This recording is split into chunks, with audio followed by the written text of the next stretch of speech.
And we are live. Good evening, everyone. Tonight we will be discussing the allegations that Tony the Closer is levying towards Jay Morrison. And normally this would be something that you could dismiss as just someone being a clout chaser or someone being a hater and basically trying to piggyback off of the success of Jay Morrison. But Tony the Closer is well known in the industry. Tony the Closer and Jay Morrison, they've done business together in the past. They have pictures together.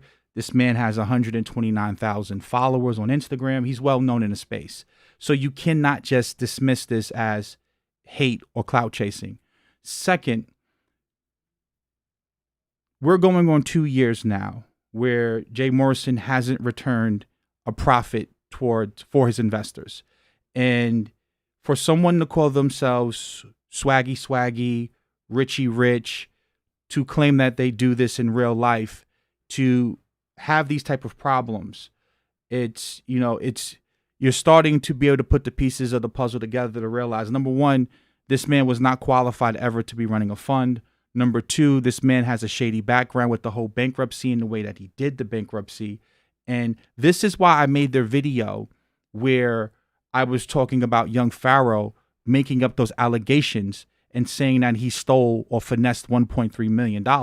See, it's important that when you lay out the information, you lay out the information correctly so that you can hold this person accountable. Because see, when you put out misinformation, it lets him off the hook because now he can spin it and make it seem like somehow people are just making up things and being jealous. No, Tony the Closer actually has receipts. He has dates. He has text messages, everything that you would need to be able to verify that where there is smoke, there is fire. Now, I have multiple videos on my channel where I've stated and I've showed you in great detail that the way that this fund was structured from the beginning didn't make any sense.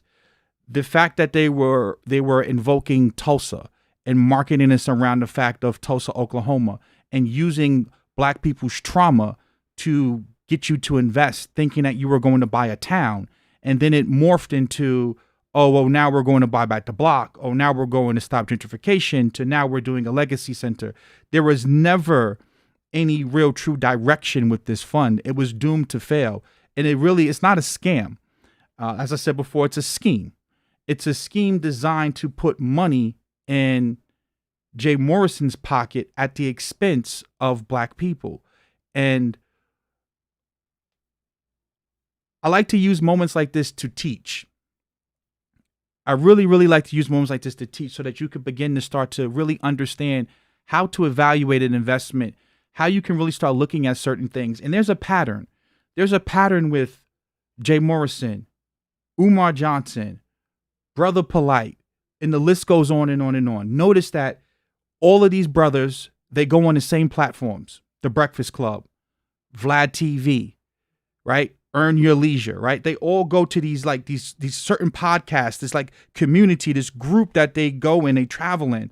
And you have to be able to see things for what it truly is and what they are, and not try to tell yourself and trick yourself into believing that you're not witnessing and experiencing what you're experiencing. Jay Morrison stated in the video, he didn't know what he was doing. Umar Johnson took well over $2 million of black people's money, and you still don't have a school. Polite, there's literally hundreds of victims who are claiming that this brother has stolen money from them. And you keep seeing this pattern here. If these people are as successful as they claim they are, if a person's telling you that they can help you do real estate, then they need to show you that they've actually purchased real estate before successfully. If they're telling you that they have some type of academy where they're going to teach you, then they need to be showing you the successful students that have actually went through that academy, right? A person has to show you the type of success that they are trying to sell you on, right? They have to sell you that. Show you that when Jay Morrison launched this fund, he launched a fund with no assets in the fund. That didn't make any sense. If he was already successful with real estate, he should have had some assets that he acquired on his own inside of that fund, already generating some type of revenue and income for the investors. You don't take people's money and experiment with their money. That's not what you do. And I know a lot of you want to talk about, black business and sticking together and group economics. You have to understand that we're in the fourth industrial revolution right now, right? The great reset is happening. And a lot of these ways of thinking, these antiquated, outdated ways, they just don't work in 2020. The whole idea of thinking you're going to stop gentrification with a $10 million real estate fund is asinine and it's insane. So as you come into the video, please do me a favor and like this video, share this video, subscribe, hit the notification bell. Make sure that you join my mailing list so that you can be notified whenever I go live. If you want to contact me, you can simply click the link in the description, follow me on Instagram, and shoot me a DM. So if you can hear me clearly and you can see me clearly, simply type 1 and then we'll get into this live stream. How's it going, Miyamoto? I gave him, someone put a donation in here. Thank you for the donation. I gave, this brother got me out of 3K from me when I didn't understand real estate and I was just getting into the financial position that I am now. I have proof, but suing over 3K isn't worth it for me. Well, actually it is, because you can go to small claims court and actually get your money back. And guys, I have tons of receipts of people who are telling me that they've been burned by this guy. That's not really what this video is about. I really just want to focus on Tony the Closer and talk about what he's actually displaying, because I want to get out of this, right? I no longer want to cover this. So give me a second. Let's play Tony the Closer's claims. Where is it at? Right here. Give me a second.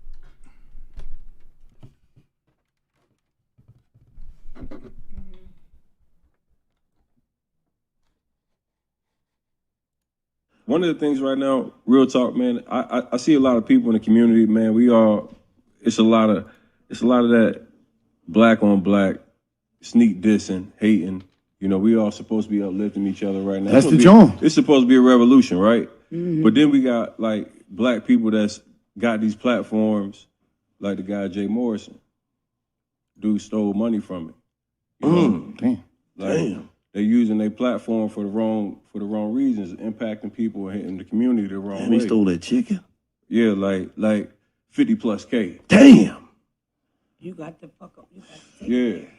So right now it's like, when I'm looking online and you see people that's looking at people that got influence, like you're supposed to honor that influence because people look up to you. You know what I'm saying? Mm-hmm. Like when you get in the position that you got the youth looking at you and saying, hey, man, this dude overcame some shit. You're supposed to live by a certain code. One of the things right now, real talk, man, I see a lot of people in the community, man. It's a lot of that black on black, sneak dissing, hating. We all supposed to be uplifting each other right now. That's the joint. Right. So what I want to do right now is I want to play Jay Morrison's words where he basically say that he didn't know what he was doing. And then I want to go into some articles, some information, because I like to use these as a moment to teach you guys. I don't want to just sit up here and gossip, right? Because many of you are looking to learn. And one of the most important things you have to ask yourself is, whenever I see these pro-black, wokey woke Negroes, these hoteps, these back to Africa, red, black, and green B1 Negroes, and they go so extra. They put on a dashiki and, they call themselves unapologetically African. And they have all of this bravado about how they're going to, attack white supremacy. That's an act. These brothers are acting when they're doing this. When they're out there, no justice, no peace, and all that. They're doing this because they're trying to make money and extract money from you and to get in your feelings. It's about emotionally attacking you. That's what it's about, right? It's a bait and switch. And I see it time and time again. I don't care about the ancestors when I'm doing business. I don't want to hear about OG Girly, Mama Oya. I don't want to do any of that. I want to focus on the business. And so many of you allow them to, like even naming it Tulsa. The fact that he named it Tulsa already told you what the scheme was going to be. Because, see, they're trauma pimps. I'm not saying that race and racism isn't real. What I'm saying is that these brothers are using race and racism to get in your pocket, right? If we're talking about cryptocurrency, I don't want to hear about OG Gurley. I don't want to hear about Marcus Garvey. I don't want to hear about Harriet Tubman. I want you to talk to me about hash functions and algorithms and SHA-256 and oracles. Talk to me about what we're doing business on. See, so many of you allow these people to pimp you with history and ancestors and all this foolishness. No, let's stick to the details. How are you going to make us money with the Tulsa Real Estate Fund is what you should have been focused on from the beginning. And if you don't know about real estate, then you don't have any business investing in a fund.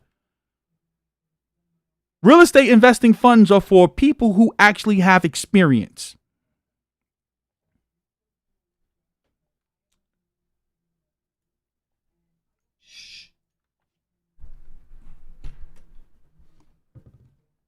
Shh. Be very quiet. I'm hunting rabbits. Listen. This whole thing is new. Yo, here's the thing. Transparency. Here's the thing. Transparency, right? Listen. Nobody knew what the hell they were doing. Heard that? Nobody knew what the hell they were doing. Who just told you out of his mouth he didn't know what the fuck. So he didn't know what he was doing from the beginning. And I want to show you something. This is a Forbes article. These articles, you can pay Forbes to write these articles about you. Black Enterprise, you can pay them to write these articles for you. This is known as a press release. See, when you are doing search engine optimization and you're trying to get your websites to rank, you have to get a bunch of backlinks and basically linking to other websites and having websites promote you and utilizing their traffic. So when you see a person in Forbes, like when I launched my tech academy, I have my own academy where I teach people about cryptocurrency and blockchain technology. If I wanted to, I could go out and pay a bunch of companies to do a press release. But see, there's something important in this press release that if you really was inclined and you knew about real estate and business, you would have said to yourself, it didn't make any sense. It says the Tulsa Real Estate Fund, TREF, was created to help individuals in low-income neighborhoods combat gentrification through making real estate investments as low as $500. Do you see how they're playing on black people? You really believe that you're going to stop gentrification with a $10 or $50 million fund? Do you know how insignificant and small $50 million is in the world of investing? We're talking about firms here now. Because remember, I'm about to show you an article where one hedge fund was able to buy up an entire zip code in Atlanta. And you have these Negroes here telling you that they're going to stop gentrification with a $50 million fund. That doesn't make any sense. It's stupid. Do you realize that there's private equity firms that has over 160 to $500 billion under management? And you think that you're going to compete with them? See, at a certain point, you got to use your damn brain and say to yourself that these people are hustling you. Because gentrification is a real problem in urban communities. See, you have to be a three-dimensional thinker and use your goddamn brain. Just because a problem exists doesn't mean Jay Morrison can solve it. Just because a problem exists, because the prison to school pipeline exists, doesn't mean Umar Johnson can solve it.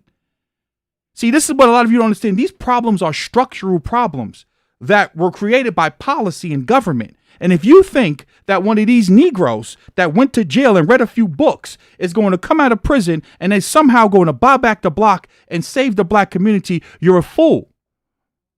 And you need to educate yourself. So let me educate you right now. This is an Atlantic article.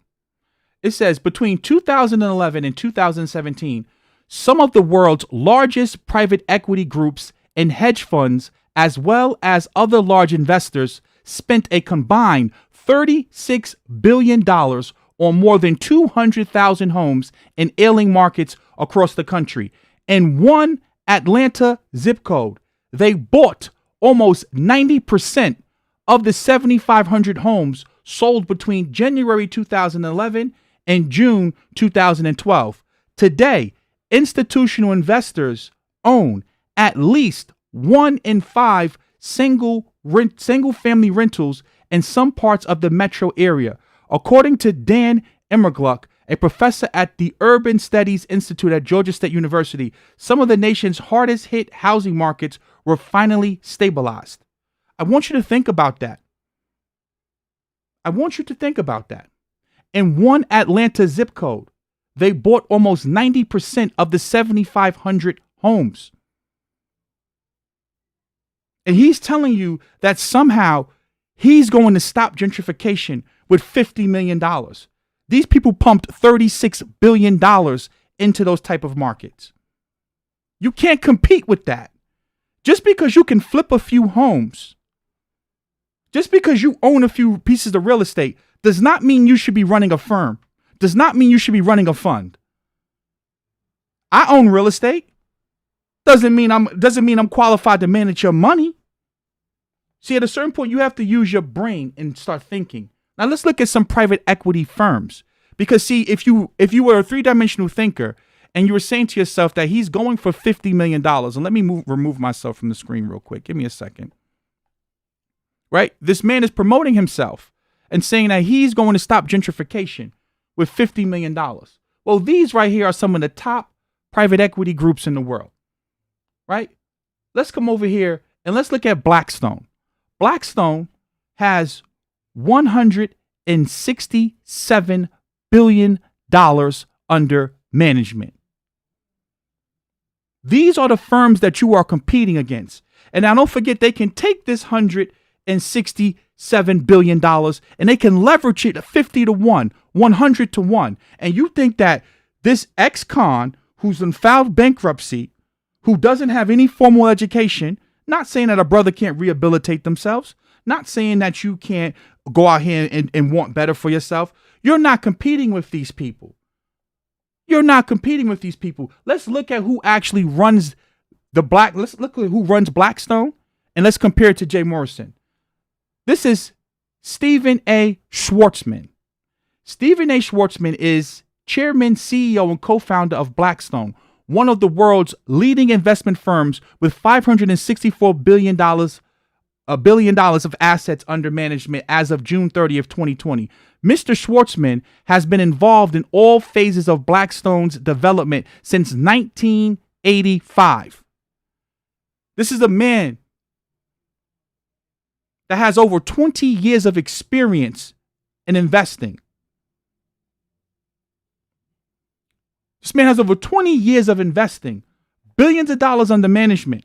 And you have an ex-con who probably doesn't even have a high school degree telling you that he's going to stop gentrification or he's going to combat gentrification. I want you to think about how asinine and stupid that is. Then I want you to show you what Mr. Schwartzman is connected to.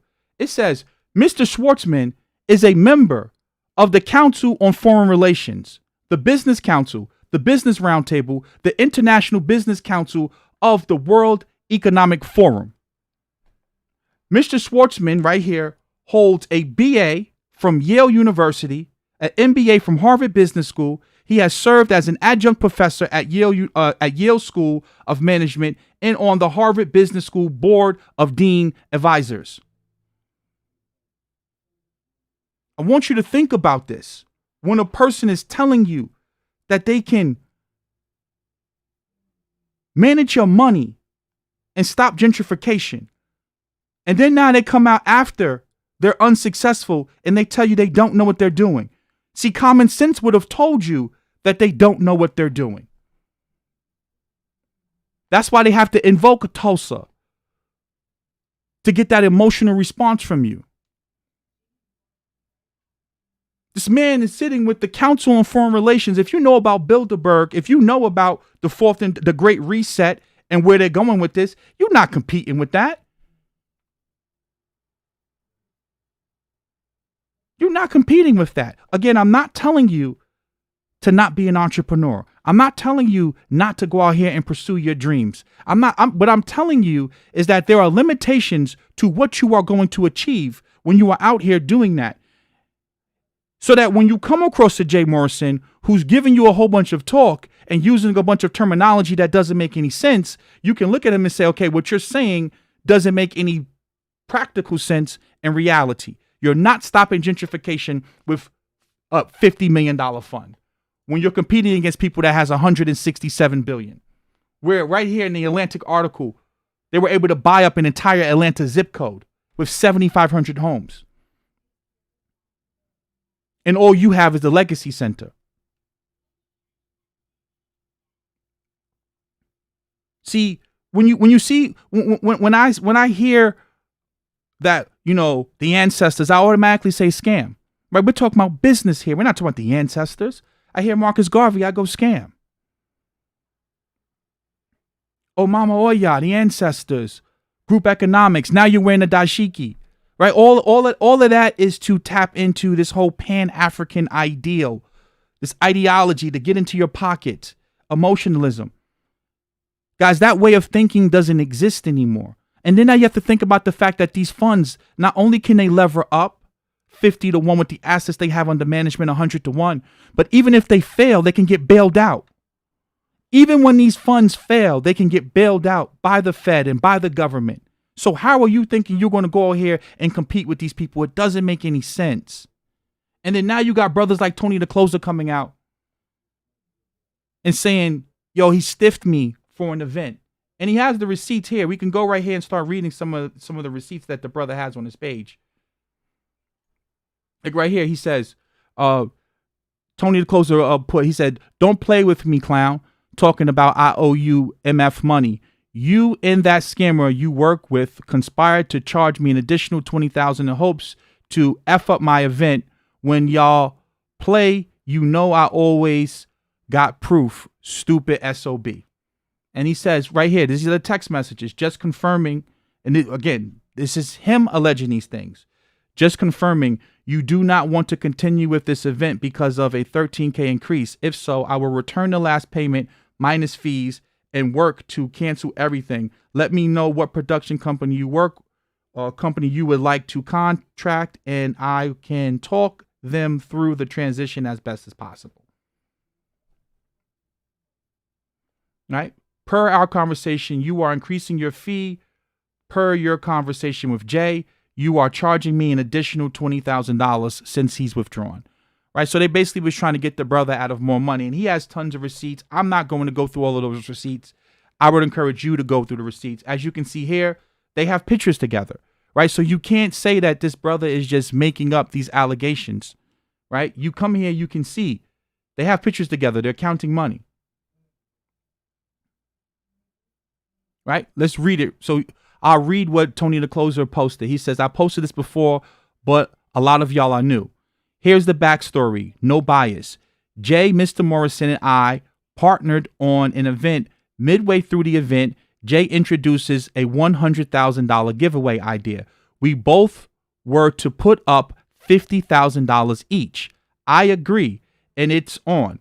262 tickets were sold, generating $69,500 in sales. After spending over $130,000 out of my pocket, I told Jay, time to start using ticket money for expenses. I waited over a week to get $20K. Same night, he backs out of the event. Mind you, it's 2 weeks before the event. He breaches the contract, then offers refund to his private JMA courses in which he would receive 100% of the profit. I also paid him and his wife money as speakers, $3,750 each, which I also have never got back, contrary to what she told her friends.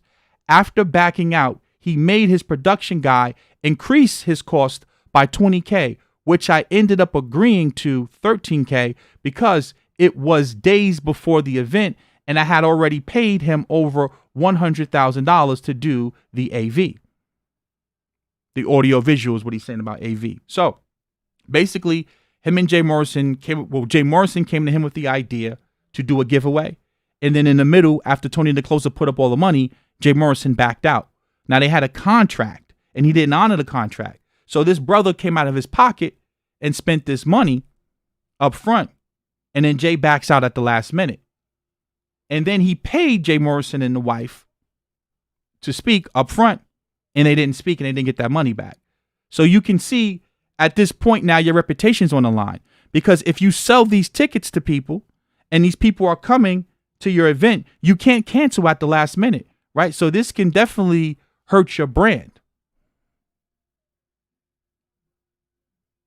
It can definitely hurt your brand. So I understand where Tony the Closer is coming from the standpoint of, you can't come to me with an idea and then at the last minute, back out of the agreement and then try to say, well, hey, I'll make up whatever I can't pay you in cash. I'll give away free JMA, subscriptions to my academy. Like, that doesn't make any sense.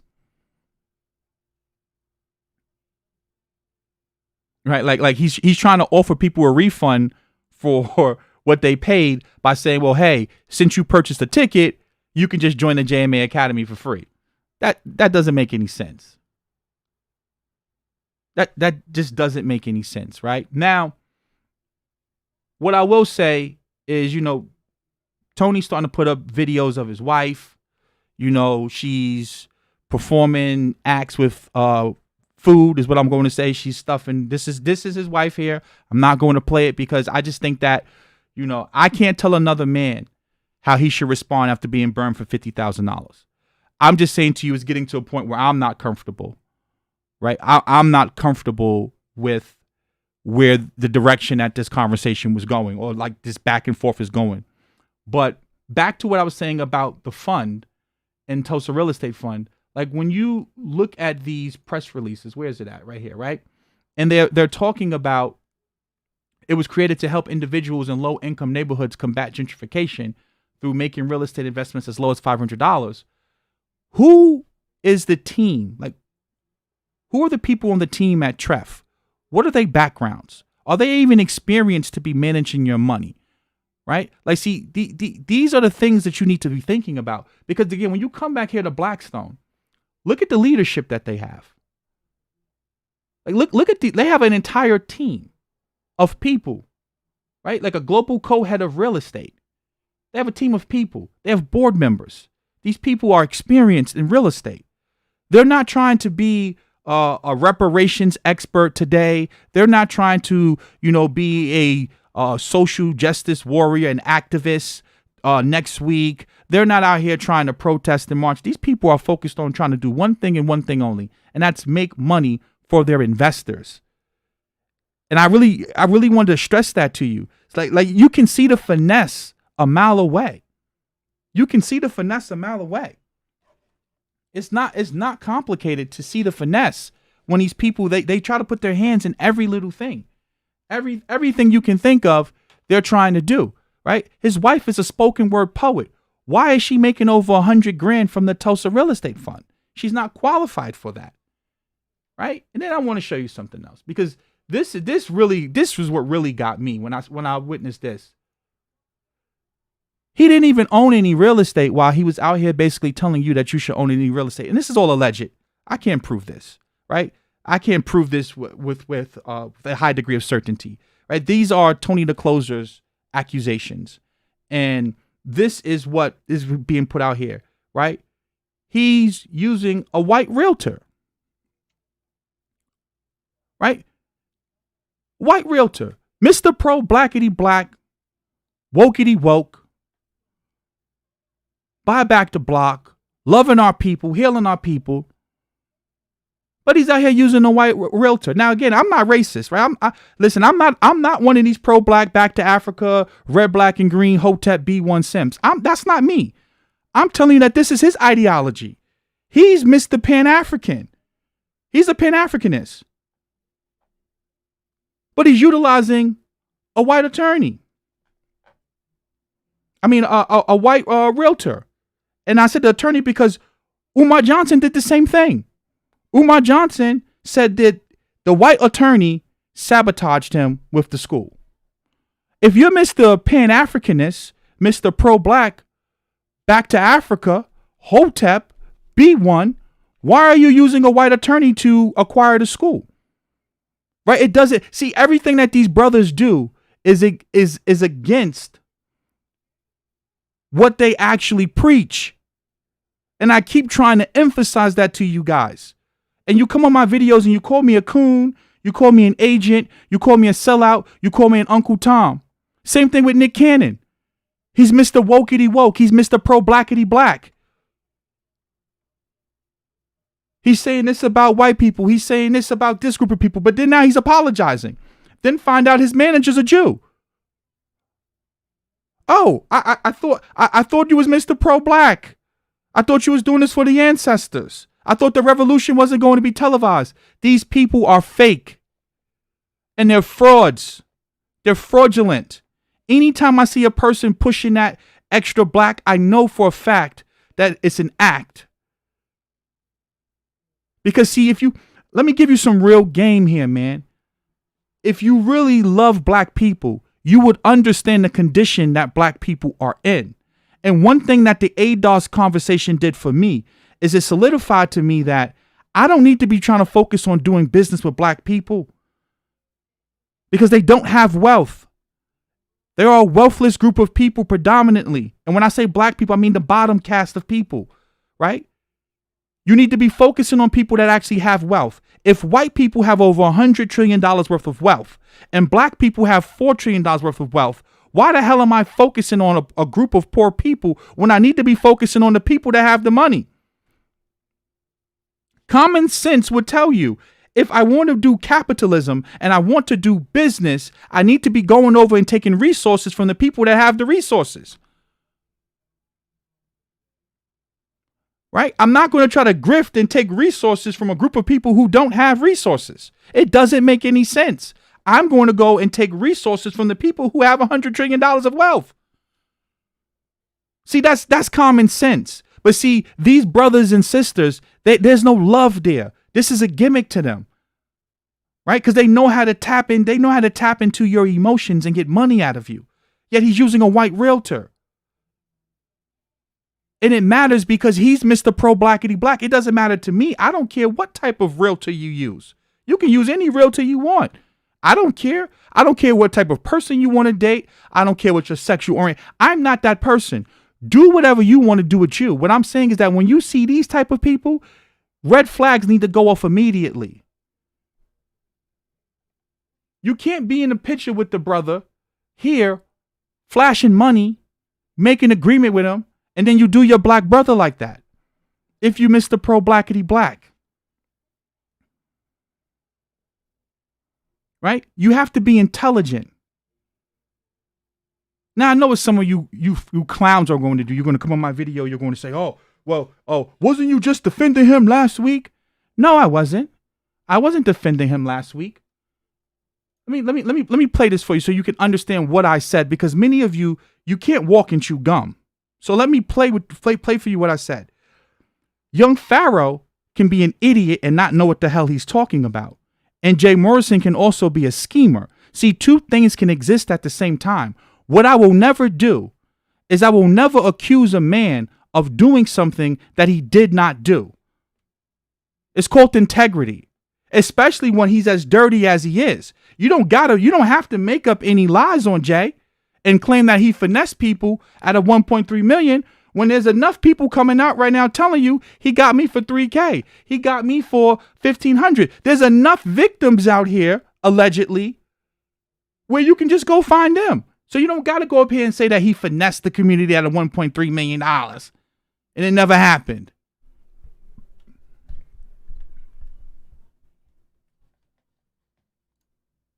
Are going to try to accuse me of flip this straight, because I know some of you are going to try to accuse me of flip-flopping and, wasn't you bashing Jay Morrison?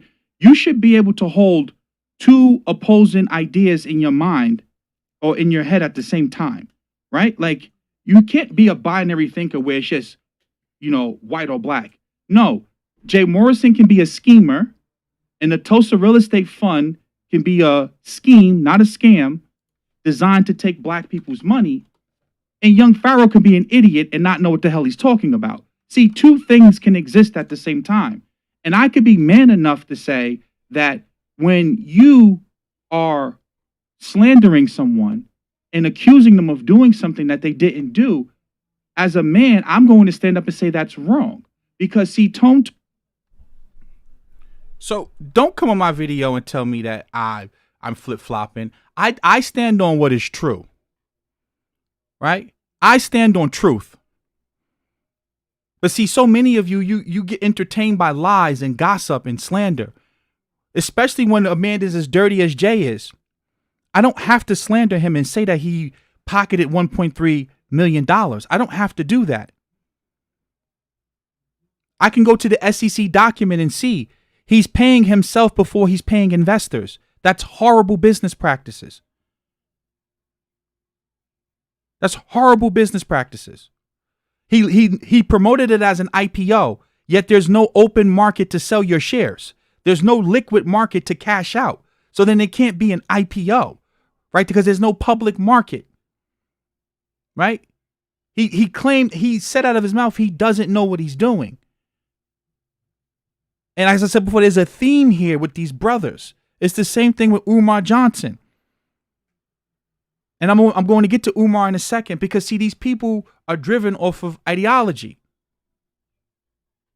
And they just say things that they know is going to get money out of your pocket.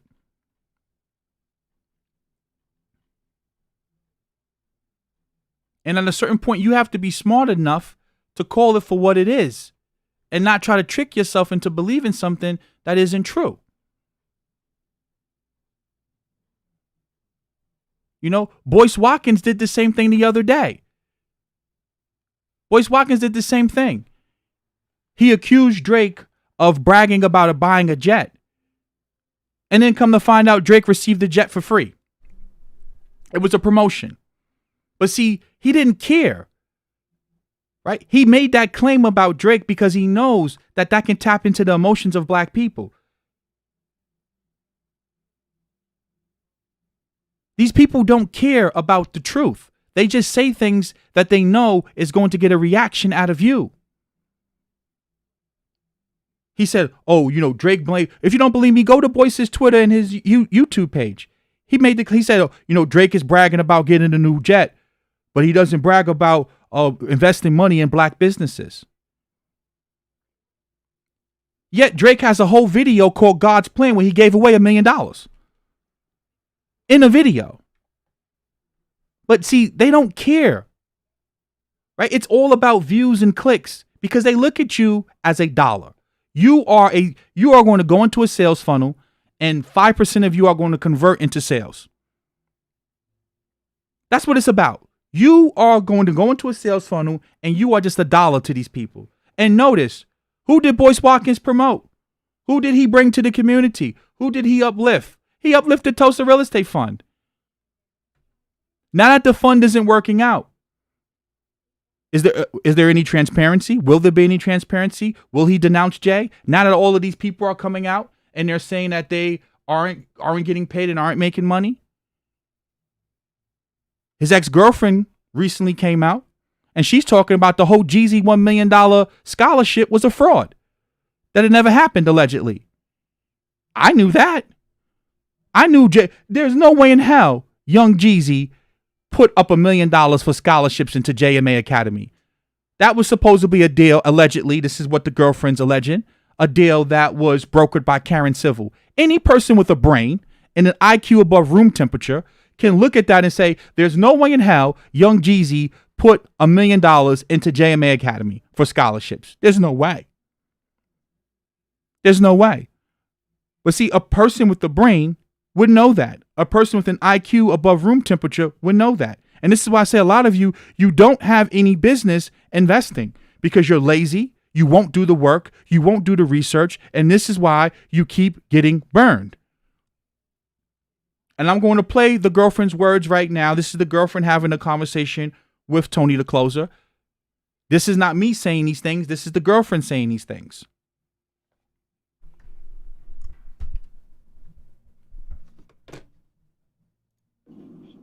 Oh, I don't know anything about before the recession. I'm not sure. Yeah, no. So this was something that he had a bankruptcy that he filed like in 2019 or something like that, where somebody was a business partner of his or something like that, where they were doing a deal together, and Jay was supposed to, be selling the house for him and then splitting the profits. Well, Jay sold the house and kept the full amount of the money. It was over $500,000+ that Jay kept out of that deal. So the guy ended up having to sue him, but Jay filed for bankruptcy. But allegedly, that house that's in question was the one that Jay was posing in front of in the actual BET interview. Wow. I'm not surprised, But yeah, so basically he started the school while living at that place in New Jersey. And he just created this facade online. He put up the little backdrop, he was doing videos, YouTube videos. His car was not in his name. His car was in his baby mama's name. Then we got a car, but it was in my name. It wasn't in his name. So he really didn't he didn't own anything at all. And so he started building his following online. And then he did a publicity stunt with Karen Civil. Basically, he paid Karen Civil $2,000 to have Jeezy say that he donated $1 million. So that was fake. He did like a fake check with his little sidekick, saying that, and his enrollment went up from like 200 to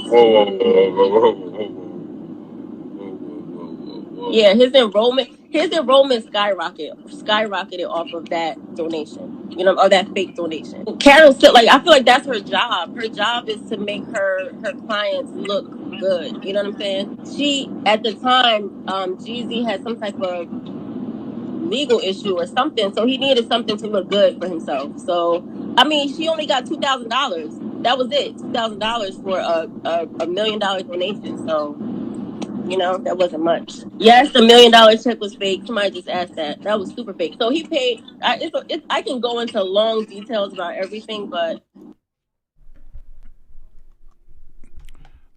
Again, as I was telling you guys before, give me 1 second.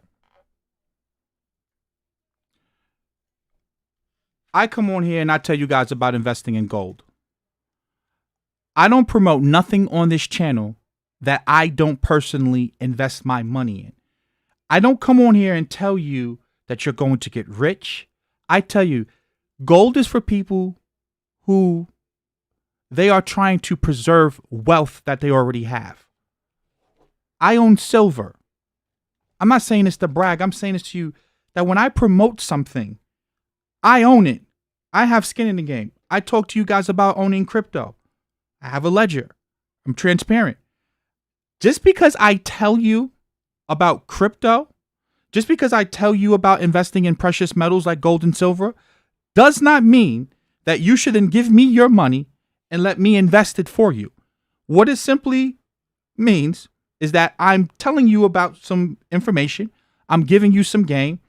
You're going to like my video and enjoy my video. And if you do your own research and you believe that gold and silver and crypto is a good investment, you're going to go and buy it. Just because I'm right because the gold market's on fire right now. The silver market's on fire right now. Bitcoin's exploding right now. If you've been following me, you're probably up 2 times, 3 times on your money. That doesn't mean that I should be managing your money.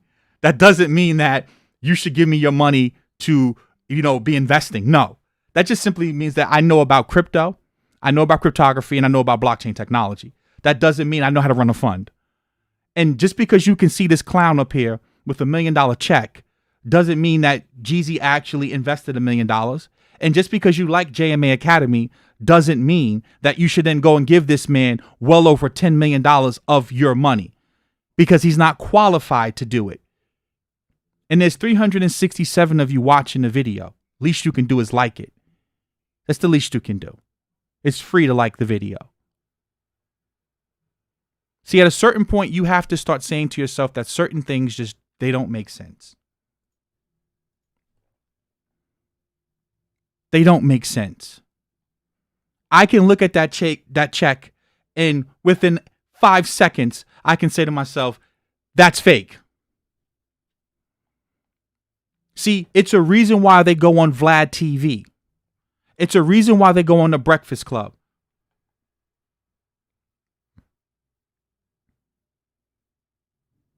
Because they're selling you materialism. They're not selling you what's real. They're selling you materialism. They're selling you the hip hop culture. That culture is destructive for our people. That platform is destructive. The Breakfast Club is a destructive platform. That's the same platform that tried to sell you Hillary Clinton.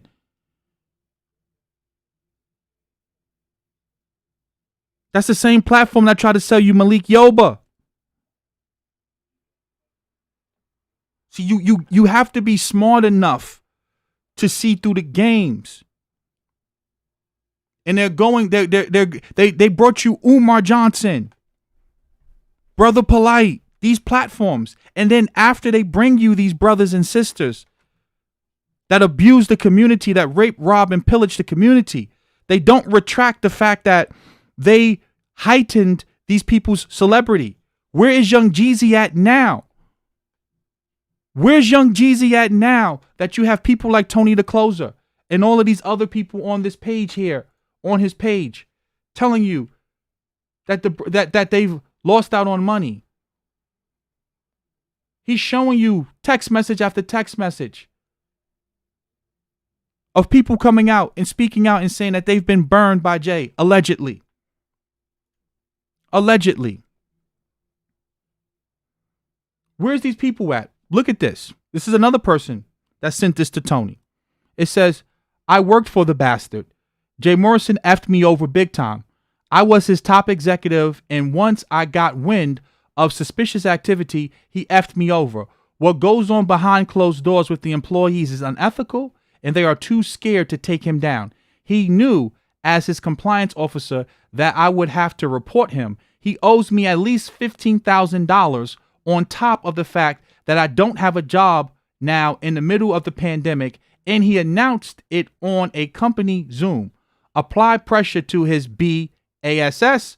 I can't take him on by myself, but best believe the feds will come, and I'm handing over whatever I can.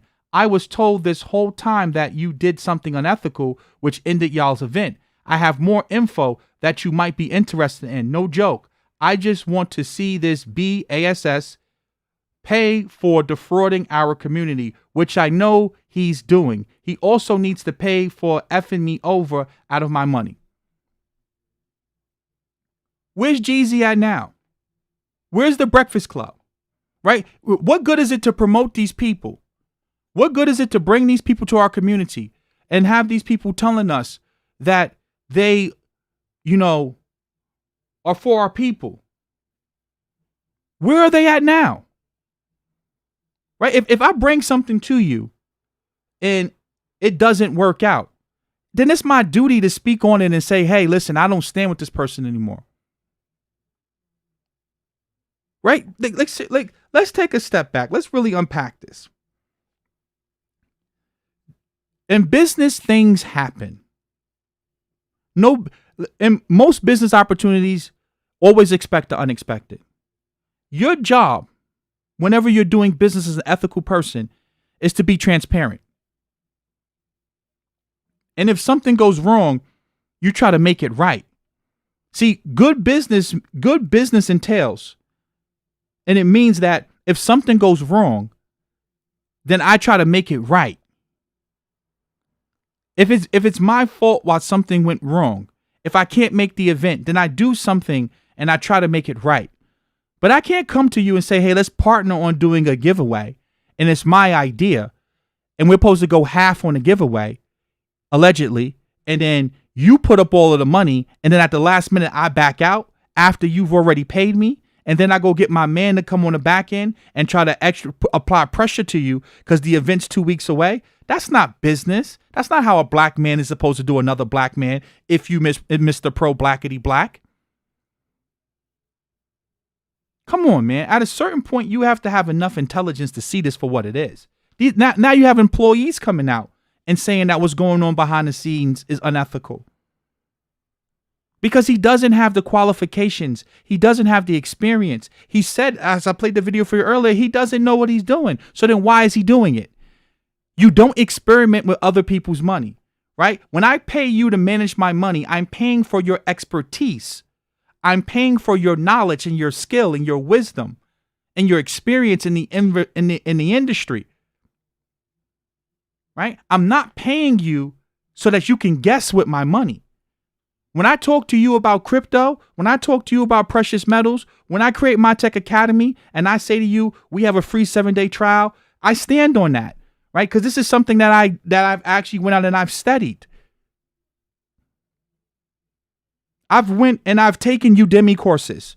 I actually have the certifications. And I'm not saying this to brag. I'm saying this to you that I put my skin in the game. So when I sit up here and I talk to you about cryptography and I go and I create my tech academy, I can stand on the fact that I know what the hell I'm talking about because I actually have some qualifications to prove it. I have a coding boot camp coming up in my tech academy. I actually have certifications that I went through a coding boot camp, a reputable coding boot camp. That matters.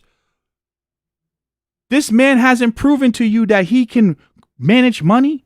You haven't seen him with any real estate. What real estate did he own prior to Tulsa Real Estate Fund? Did he work at a fund?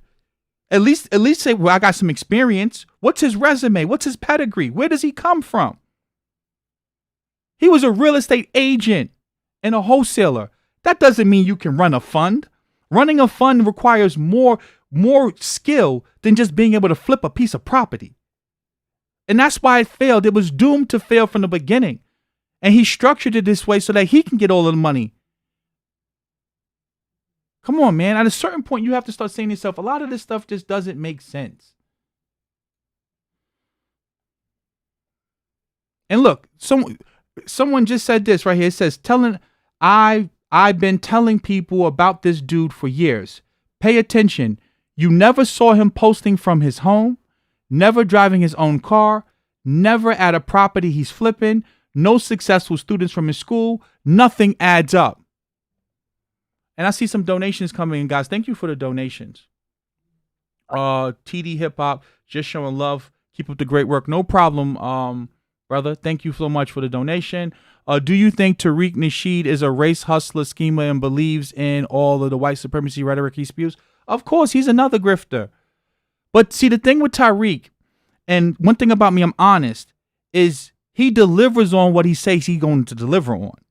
Like when it comes to the DVDs, although I think it's stupid that you crowdfund the DVD and buy the DVD, listen, that just goes to show you lack of intelligence, right? Like I'm not going to pay you to make the DVD and then buy the same DVD that I crowdfunded. That's stupid. That doesn't make any sense. But he's transparent. See, so I can't put the blame on Tariq. I have to put the blame now on the people who's supporting that, right? Like at a certain point, adults have to be adults. See, I can't sit up here and because we're not talking about something complex here. You have to be smart enough to say to yourself, that's stupid. That's stupid on the people's part. And then now, like when you look at what's happening with this conference, now that the tickets are non-refundable and the people should be holding these individuals accountable. We're in the middle of a pandemic. People are struggling right now. People don't have money. If you loved black people, you'll give them back their money. See, this is not complicated here. This is not complicated at all, right? If you love black people and we're in the middle of a pandemic and you crowdfunded over what I think is like $100,000 or whatever the case may be for the FBA conference, you should willingly want to give that money back. I'll tell you a story right now. I launched my tech academy and we were supposed to have a coding boot camp coming up, right? And for those of you who are interested, give me 1 second. Definitely going to plug my tech academy. Let me show you how gangsta I am. Let me show you how ethical I am. I had it where the first 20 people who were enrolled would be founding members. It was $1,000. And I got sick. I went out partying, came back home, got sick. And I wasn't able to fulfill my promise of having the coding boot camp happen on the 12th. So a few people said they want their money back. Some people paid through Stripe. Some people paid through PayPal. Guess what I did? They wanted a request for a refund. They requested a refund. I couldn't deliver on my promise. I gave them their money back. No ifs, ands, and buts about it. You want your money back, I will give you back your money. See, that's how business is supposed to be conducted. I said that I was going to do something July 12th. I wasn't able to do it. People wanted their money back. I refunded them. Simple. And it's easy to do. You go to PayPal and you just click issue a refund and you give people back their money. That's what real businessmen and women do. Real businessmen and real businesswomen, because I'm not pressed for no little bit of money, right? I'm not here to try to pimp on people. And because I understand that, guess what? If you do good business, you get more business. If you do good business, you get more business. But see, these brothers are they're jailhouse scholars. They have that jailhouse mentality, right? So they don't understand that. They don't understand that good business breeds more business, right? Because many of them, let's just keep it real, they got that nigga mentality, right? It's all about take. And like Cashmere Black said, he probably spent the money for the conference already. Probably. I don't know. Maybe he did, maybe he didn't. But I know that the way I conduct business, that's why I have a free 7-day. I created this, I structured it this way so you can never call me a scammer. We have a free 7-day trial. If you don't like what you see, you cancel free of charge. So I give you 7 days to make up your mind. Do I even want to stay in here? 7 days. If you don't like what's in here, or you think it's garbage, or you think you can find something better, go. See, that's how you do business. What you don't do is you don't scheme on people. You don't see me wearing a dashiki, right? When I launched My Tech Academy, you don't see me up here talking about the ancestors.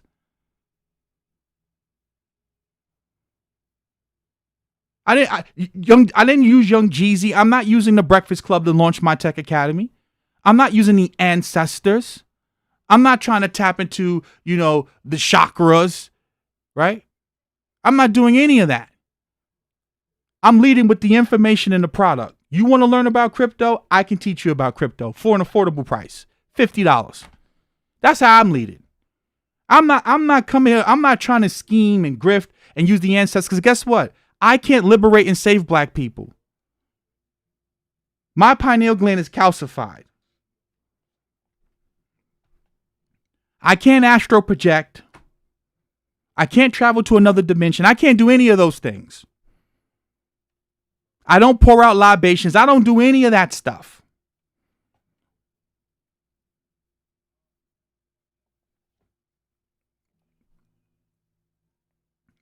And I want to show you something else, right?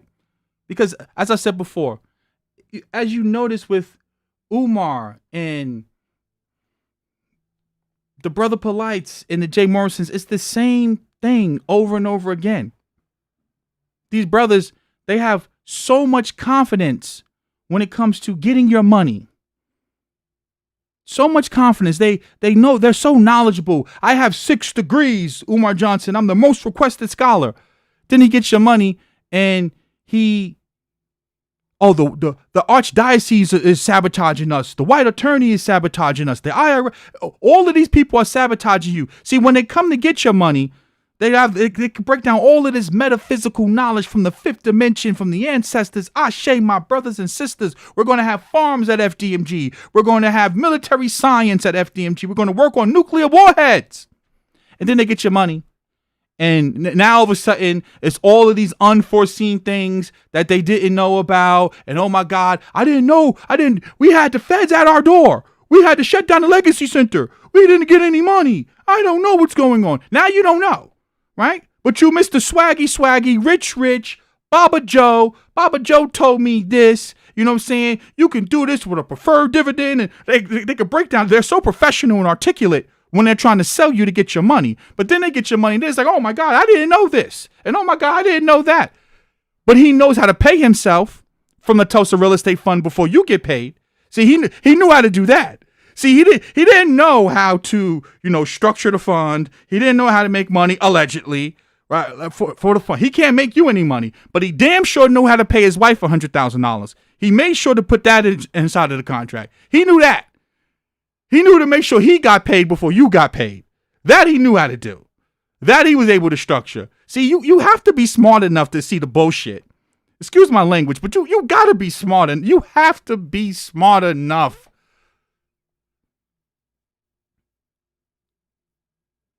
Hey, look at Umar Johnson. This man spends more times at a gravesite.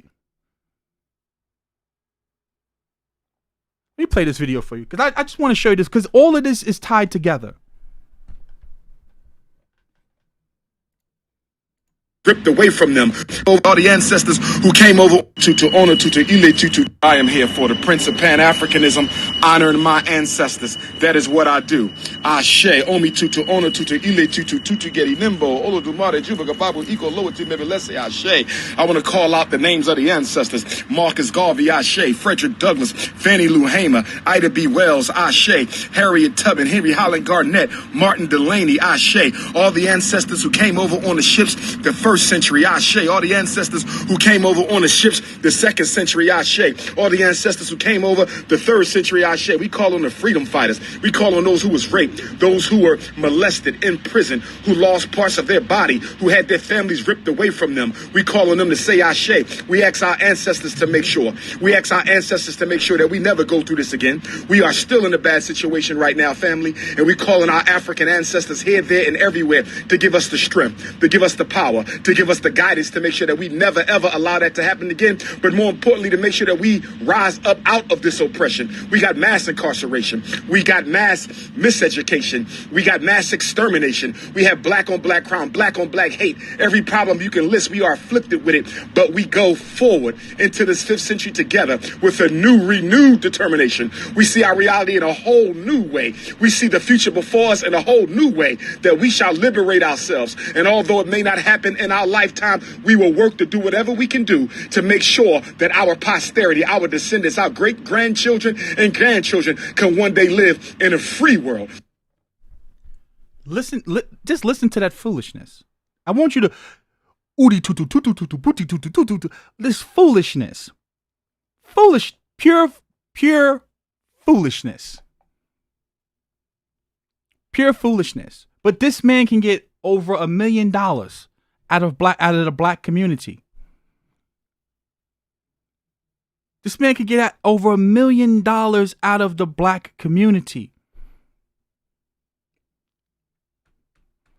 And I know you're saying this, so what does this have to do with Tony the Closer? What does this have to do with Jay Morrison? Because, see, this is all relevant, because these things would not exist if many of you conducted business like a professional. And you would say to yourself, how is this person presenting these opportunities to me? This man is posing with a fake check. Where's it at? Where's false prophets at? Let's go here. This man is posing with a fake check. I want to find it somewhere. I can't find it. I can't find it on the page. We don't need it. Right here. Here we go. And I like false prophets, because he says, what happened to the $1 million donation to Jay Morrison? Was it a PR stunt? Reports say Jay Morrison paid Karen Civil $2K for that fake donation. We want answers. And you should demand answers. Again, and this is not me saying this. This is what the people are saying. And I have to say that to protect myself. Right? These things matter. What qualifications do you have to run a firm, to run a fund, to take my money? I'm not saying that college is the end all be all, but God damn it, you got to have some type of education. You have to have some type of experience. What schools did Umar Johnson work at? What schools did he attend? What, just because he can speak well and talk about the ancestors and go hump on graves all day and night, that you should give him your money? What qualifications do these people have to get your money? And I saw a donation come in. Jarvis Edition, great video. The honest truth is the internet released all these scammers on steroids. Absolutely. But it's not just the internet. It's the people that are buying into this garbage. I told you that you have private equity firms Private equity firms with $167 billion. And this man is telling you that he's going to combat gentrification by giving you an 8% return on a $500 investment, which is $40. That type of investing was designed for people who already have wealth. A 8 or 10 or 12% return is amazing for a person if you're investing $250,000 and up, because you're just living off that interest on an annual basis. But on a $500 investment, going to poor people, and you know he's targeting poor people because where does he go and speak and do corner classes at? And now you have a person that's reputable. See, before you can dismiss people as just saying they're a hater, and this is why I'm tying this all together. I'm putting the pieces of the puzzle together for you because many of you cannot walk and chew gum. And I'm not talking about my subscribers because my subscribers are intelligent and they're in tune with common sense. I'm talking about a lot of you people who support these people. This man is known in the industry, and so if Jay Morrison will allegedly burn a man like Tony the Closer, who's known in the industry, if he will burn him, then what makes you think he won't burn you? This isn't complicated. If he'll burn a man like Tony the Closer, who's known in the industry, they have pictures together, they've been working together. If he'll burn him, he'll burn you. There's no length to where he won't go. He sold you confidence. He sold you swag. He used hip hop. He used the hip hop image. I remember seeing him years ago when he did the video "Wake Up" in the Rolls Royce. That was fake. Like I said, when you come here and you look what you're competing against. Look at the leadership of a Blackstone. Look at Schwartzman. He's on the Council on Foreign Relations, has an MBA from the Harvard Business School, holds a BA from Yale University. That's what you're competing against. So who do I want my money with? Who do I want to bet on? Do I want to bet on a guy who doesn't know what he's doing, convicted felon, filed bankruptcy, allegedly stole a guy's house from up under him, and then was using the house from the bankruptcy to promote himself on BET? Think about how devious and wicked that is. To take this man's money, take this man's house, knowing that you're not going to be able to deliver on what you promised that man, allegedly. And then use that man's house to promote yourself and brand yourself on BET, allegedly. You can't make this up. And now it's 2 years. 2 years into the Tulsa Real Estate Fund, and you still haven't received a profit yet. And you know what I have people coming on my video and telling me, oh, it took Amazon 10 years to make money. It took Amazon years to make money. It took Apple 10 years to make money. You got to give them some time. So how much time do you need to make $40? How much time do you need to make $40 on your $500 investment? We are in the middle of the Great Reset. We are going through the fourth industrial revolution right now. Many of you are not going to make it through. And you could damn sure use that $500 that you gave away.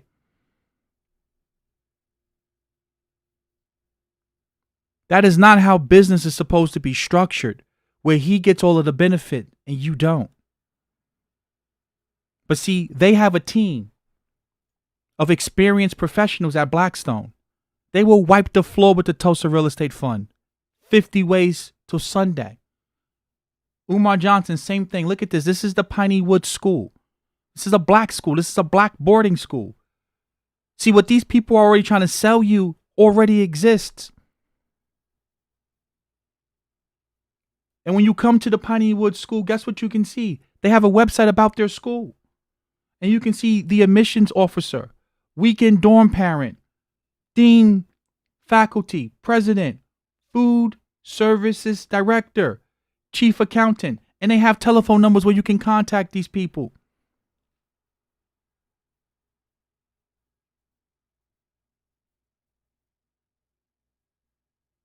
They have a working school that's up and functioning.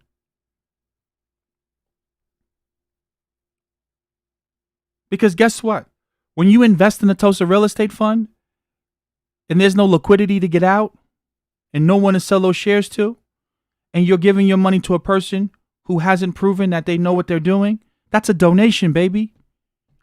That's a donation. It's not an investment.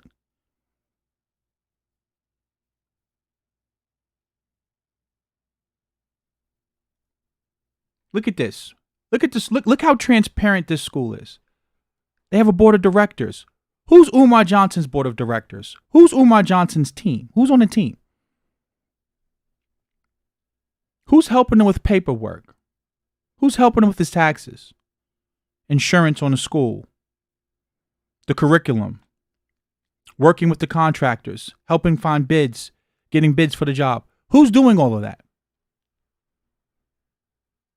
Are they qualified to do that?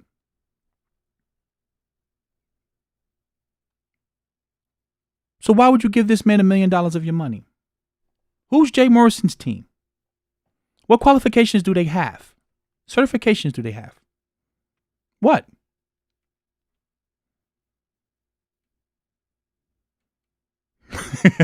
David DeBoe says that piece of clay he was wasting a 40 on. This is, but these people are trauma pimps. They're trauma pimps.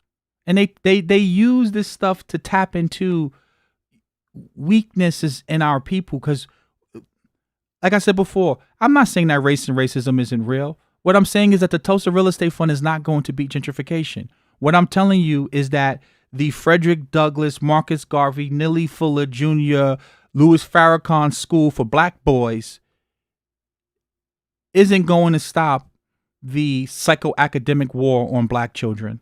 It's not going to stop the prison to the school to prison pipeline. It won't.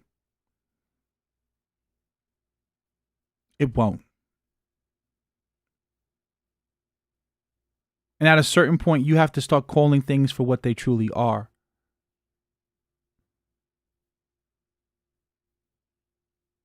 It is what it is.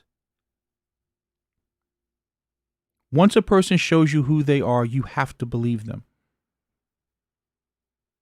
This man was selling you a real estate fund with no real estate. I want you to think about that. He just purchased his first piece of real estate, allegedly. This is what's being alleged. And he uses a white realtor to do it. Mr. Pro Blackity Black, love our people, heal our people.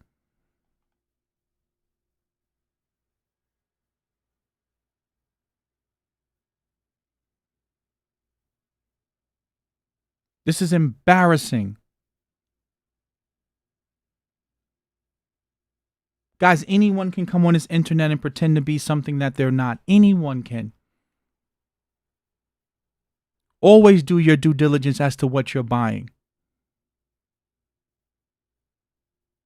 This right here is a gimmick. They try so hard. Black love. For my people. OG girly. They're at every rally. Every protest. And Chronicles of Judah, I encourage you guys. I don't subscribe to everything that Chronicles of Judah says in his videos, right? But he talks about these pro-blackity black wokety woke Negroes. And you have to understand that being woke is a social currency. And the powers that be, they'll let you play this woke game until you step out of line. And we just witnessed what happened with Nick Cannon. If you're pro-black and you truly believe the rhetoric that you're spitting, and you believe what you're saying about quote unquote white people, why would you apologize? Because he doesn't believe it. He was pandering to black people so that he can get clicks and views so you can watch his show. These pro-blacks are hustling you. They don't believe in what they're saying. How can Umar Johnson be the greatest Pan-African speaker in the world? But he's messing with strippers with blonde hair. He's hiring a white attorney. At a certain point, you have to say to yourself, these people are hustling you.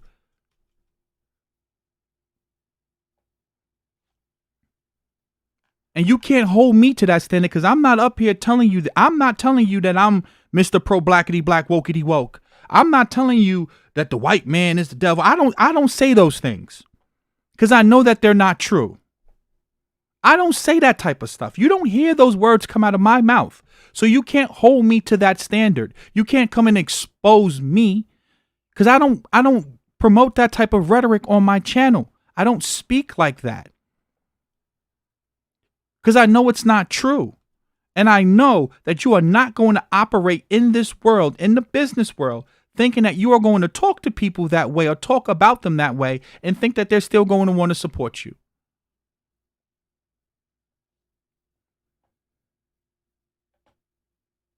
I try to give you reality and the truth to the best of my ability.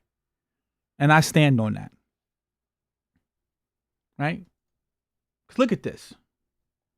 He didn't know what he was doing with the fund.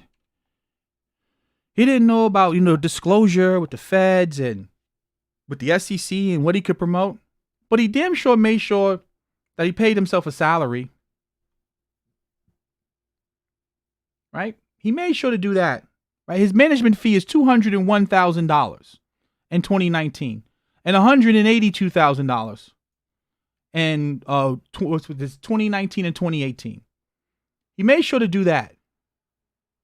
He made sure to pay himself $201,000 in 2019. And that's just in the first 6 months. He made sure to pay himself another $182,000. He made sure to do that. That's the management fee.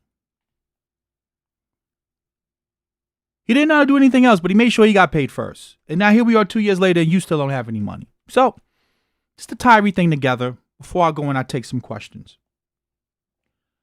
As I stated earlier, if he'll burn Tony the Closer, he'll burn you. You can't deny what Tony the Closer is promoting. They have pictures together. They clearly were doing business together. Tony the Closer has receipts, right?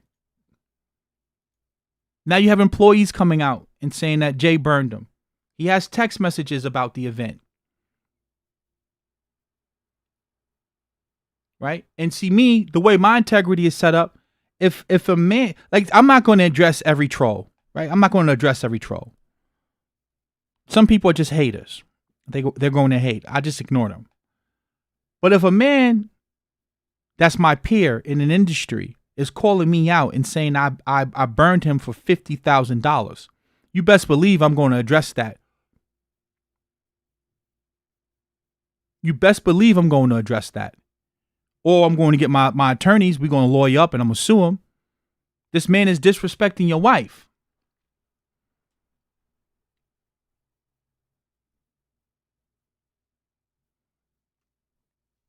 Disrespecting this man's wife.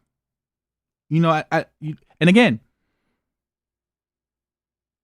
from Tony's standpoint, he's saying that Jay's wife disrespected him first by saying that he wasn't in the NFL and, on his ad that he posted on the Shade Room. Listen, I'm not here to say who's right and who's wrong. What I'm saying to you is what I would do. This is what I'm telling you. If it was me and I had someone attacking me this way, I'm lawyering up and I'm suing them, is what I would do. I'm not here to say who's right and who's wrong. What I'm saying is that this man is bringing forth some allegations. They look to be valid, to have some merit and truth behind it. So you need to address this. Period. There's no getting around it. Because the Tulsa Real Estate Fund looks to be an absolute failure. And with this whole, pandemic, and the center being closed down, they're probably not earning any real revenue or enough revenue to really make any profit. So this is probably going to be another year of a loss. How are people going to get their money back from the fund? You know, so these things matter. These things are problematic. And as I said before, he needs to address these allegations straight up. Now, the whole thing with the stripper and the baby mother and all that, I don't want to get into that. And that's why I want to fall back, because listen here, man. I've messed with some bartenders in my day, so I'm not going to sit up here and try to hold that against Jay. I'm not going to sit up here and try to make it like, you know, a man is wrong for, you know, messing with some strippers. If you into some strippers and bartenders, man, listen, I can't knock you, man. Listen, I've messed with a few. So I'm not going to sit up here and try to regulate a man what he decides to do with his body, man. Listen, you could do whatever you want with your body. I don't care, you know, what's going on between you and your wife and all that. That to me, I stay out of that. I like to stick to you know, the facts. I like to stick to the information. I don't really like to get into the whole people's personal lives and, you know, ex-girlfriends and all that. So that stuff going on between, you know, Tony and him, that's between them. And that's why I said I wanted to make this video so that I can remove myself, because the same way I did with Umar Johnson, how I said that I would stop making Umar Johnson videos, I'm not making any more Jay Morrison videos. Like if we come here, the last Umar Johnson video I made, and I haven't made another video since then, I stood to my word, was right here, 6 months ago, almost going on 7 months. And I'm not going to make any more Jay Morrison videos unless something major happens where like the feds get involved or something like that. I'm not making any more Jay Morrison videos, because I just feel like it's getting to a point where I'm not comfortable, right? As I said before, I'm not comfortable disrespecting someone's wife. I'm not comfortable with getting into people's personal businesses with their baby mamas and who they're dating and all that. I like to stay out of that, as I said before, because listen, you know, I don't see nothing wrong with messing with no strippers. Listen, you can judge me if you want to. I'm not. I don't see anything wrong with messing with no bartenders. If that's what you like, man, listen, have fun. I'm not here to judge anyone about that. And I'll never cross that line and start digging into people's business like that. I just don't like doing that. So with that being said, guys, I'll take some questions right now. Please don't forget to like the video, share the video, subscribe, and hit that notification bell. Yeah, Courtney Gibson, YOLO. Listen, man. A player gonna play. That's all I'm gonna say. A player gonna play, and I like to play. Listen, a player gonna play, and I like to play. So I'm not sitting up here. I'm not trying to be no one's saint. I'm not up here trying to be anyone's moral authority or moral compass. Whatever it is you into that gets you off, baby, you listen, go for it. I'm not going there. Oh yeah, let's look at some crypto while we're here, guys, because you know the market's on fire. We making some money today. Let's look at some crypto while we're here now. Look at Bitcoin. Woo! Woo-wee! Guys, we are going to get rich. We are going to get so rich in crypto, man. Oh my God, man. Look at that. Bitcoin's at 11,000. I think it was at like 11,200 earlier. Like, woo! Look at that. Look at that. Look at that. Bitcoin for the month is up 20%. Ethereum's up 38%. Look at these gains. Look at Cardano, 73% for the month. Guys, everything is pumping. I'm going to in the academy. I think I need to do this sooner. I was waiting to do this like later on next month, but I may need to. I might have to do this earlier to really talk to you guys about like finding good projects, because I'm going to make like a list of my top altcoin picks, my top 5 picks. So, like, look at Rand. Where's I think it's Rand, Elrond or something like that. Where's it at? Right here. Elrond Network. Look at this, up 400%. Look at that in a month. That's insane. And I had an opportunity to get in on this. And I missed out on it. ETH is pumping. Bags secured. Yeah, guys. If you've been listening to me, your bags are pumping. I've been telling you guys about Ethereum and Bitcoin for well over a year and a half now. I've been telling you guys about Cardano. I've been telling you guys about 0x, Basic Attention Token, Ontology. Like, all my bags are pumping. All my bags are pumping. Be careful with the tax-free thing, Courtney Gibson. Remember, I told you that is for people who you really understand technology and VPNs and Tor and stuff like that. You have to be careful with that stuff. You have to make sure you know what the hell you're doing. Make sure you know what you're doing. As I said before, I'm not going to directly show you how to break the law. I'm going to explain the technology to you, and then you have to put those pieces of the puzzle together. Yeah, crypto's going to make me rich in real life, and I don't have to scheme black people to do it. This is why I love it, because I don't have to scheme on black people to make money, right? I can make money with my own talents, my own brain, my own investments, right? I don't have to go up here and try to say that I'm going to beat gentrification and all that. I could just simply invest in some crypto projects, and along the way, create my tech academy, charge you guys a very, very, very, very small fee, and we go from there.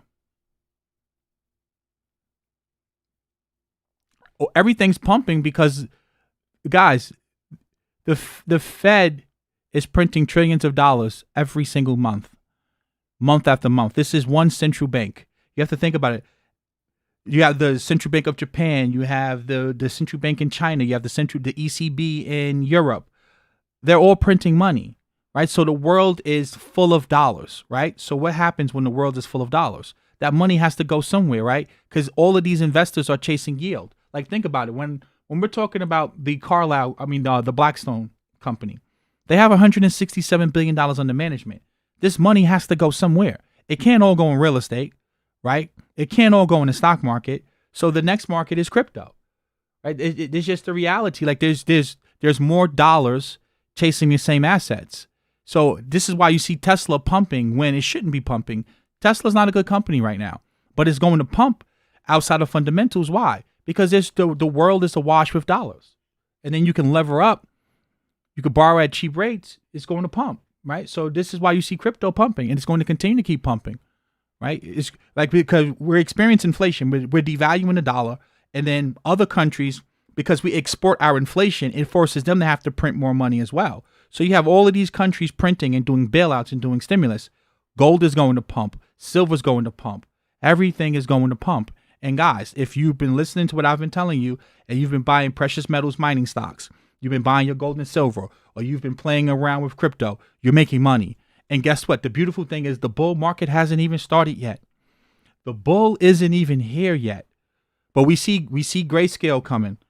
They're buying up all of the Bitcoin being mined. They're buying up something like 60% of all the newly freshly minted Bitcoin. We see PayPal coming. We see MasterCard coming. We see Visa coming. We see the big boys like Paul Tudor Jones getting involved. Now the banks, they have permission to take custody. We see the bull coming, right? Institutional investors are coming.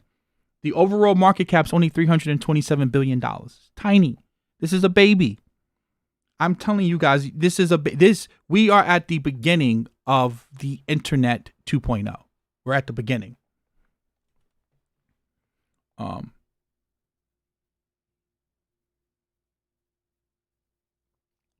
Yeah, see, Red Flare, I don't like to play in the I don't like to play the day trading game with small amounts of money like that. Because day trading is a skill. Remember, I've been day trading for years now, and it took me a while to actually get to the point where I feel comfortable. Joseph 10 says, if all you had was 10K in life savings and was furloughed from your job, what would you do? Look for another job or start a small home-based business or something else? I would do both. Let me tell you right now, if all I had was 8K, I'll tell you exactly what I would do. The very first thing I would do is I would ask myself, does my business depend on content? Meaning, am I going to be selling something to someone? If that's the case, the very first thing I would do with that 8K, and this isn't financial advice, this is just what I would do, I would start a YouTube channel. Why would I start a YouTube channel? Because it's free to start a YouTube channel. That's number one. Number two, the next thing I would do, I would invest in a decent DSLR camera, a decent computer. So altogether, that may cost you anything less than $2,000, right? And I would then create some type of brand and start branding myself. So you can start a YouTube channel as a business. Understand that YouTube is the second largest search engine in the world. I want to be clear with you here, and thank you for the donation. It's the second largest search engine in the world. So the very first thing I would do is I would create a YouTube channel. I would get me a decent camera. You can go get you a Canon M50 for about like $300. Good camera. And I would start creating content immediately. I would then also, so think about it. If I got $8,000 to get a decent business up and running, it's going to cost you less than $2,000. Let's say that your background isn't clean. Let's say that you live in a bad background. We'll go and get a green screen. I'll show you right. Let's price this together right now. Right? Let's go here. Let's go. I think it's Elgato green screen. Right here. I'll show you right now. Let's say that your background isn't clean, your background is dirty. You could go get you a green screen for $159, $189. Let's price the camera right now, right? So we can start pricing everything right now. You could literally have everything you need to start creating a decent online business, because now what you can do is that while you're like reviewing your products or creating a product, you can be selling these products while you're doing this, and you can still be working the job. And the good thing about like YouTube videos is that once you create enough of them, they last forever. Like they're ranked in the search engines. They're there forever. They're working 24/7. Let's go Canon M50.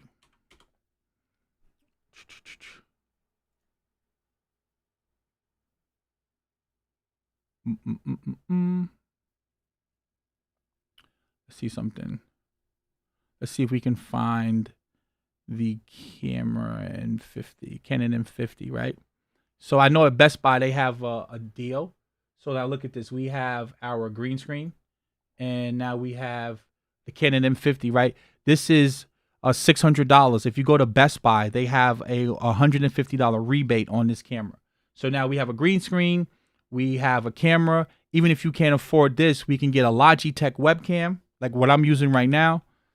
Logitech webcam. If you don't have that kind of money, you can get a webcam right here. $146. I have this one right here for $274. So, and then you can get you a decent computer. You can go to apple.com. You can get you a refurbished MacBook. Save about like 30% rather than buying a new one. Now you got you a good computer to edit your videos. You have a good webcam. Start creating content. Start trying to do drop shipping on Amazon. Start trying to promote, do reviews on certain products and services, do tutorials. Here's another thing you can do. You can buy a camera, make a tutorial and a review about the camera, and then give the camera back and get your money back. A lot of YouTubers do that. They'll buy a product, review it, do a tutorial about it, and then take it back to the store and get their money. So you can, I have a video teaching you guys about that, how you can literally just review products. There's YouTube channels where all they do is review products. So you can still work a job. So you can work full-time on your job and part-time on your fortune. And then as you're building yourself up over the next year, right, you're going to see your income start to grow. And as your income starts to grow, you can then go from working full-time to now you have a full-time income where your business is replacing that.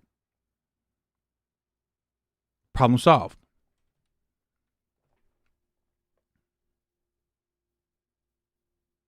Right? Now, like I said, I would not take my $8K in life savings and put it in crypto. I would not do that. That's not smart. I would not take my last $8K and invest it in trying to learn how to be a day trader. Right? I wouldn't do that.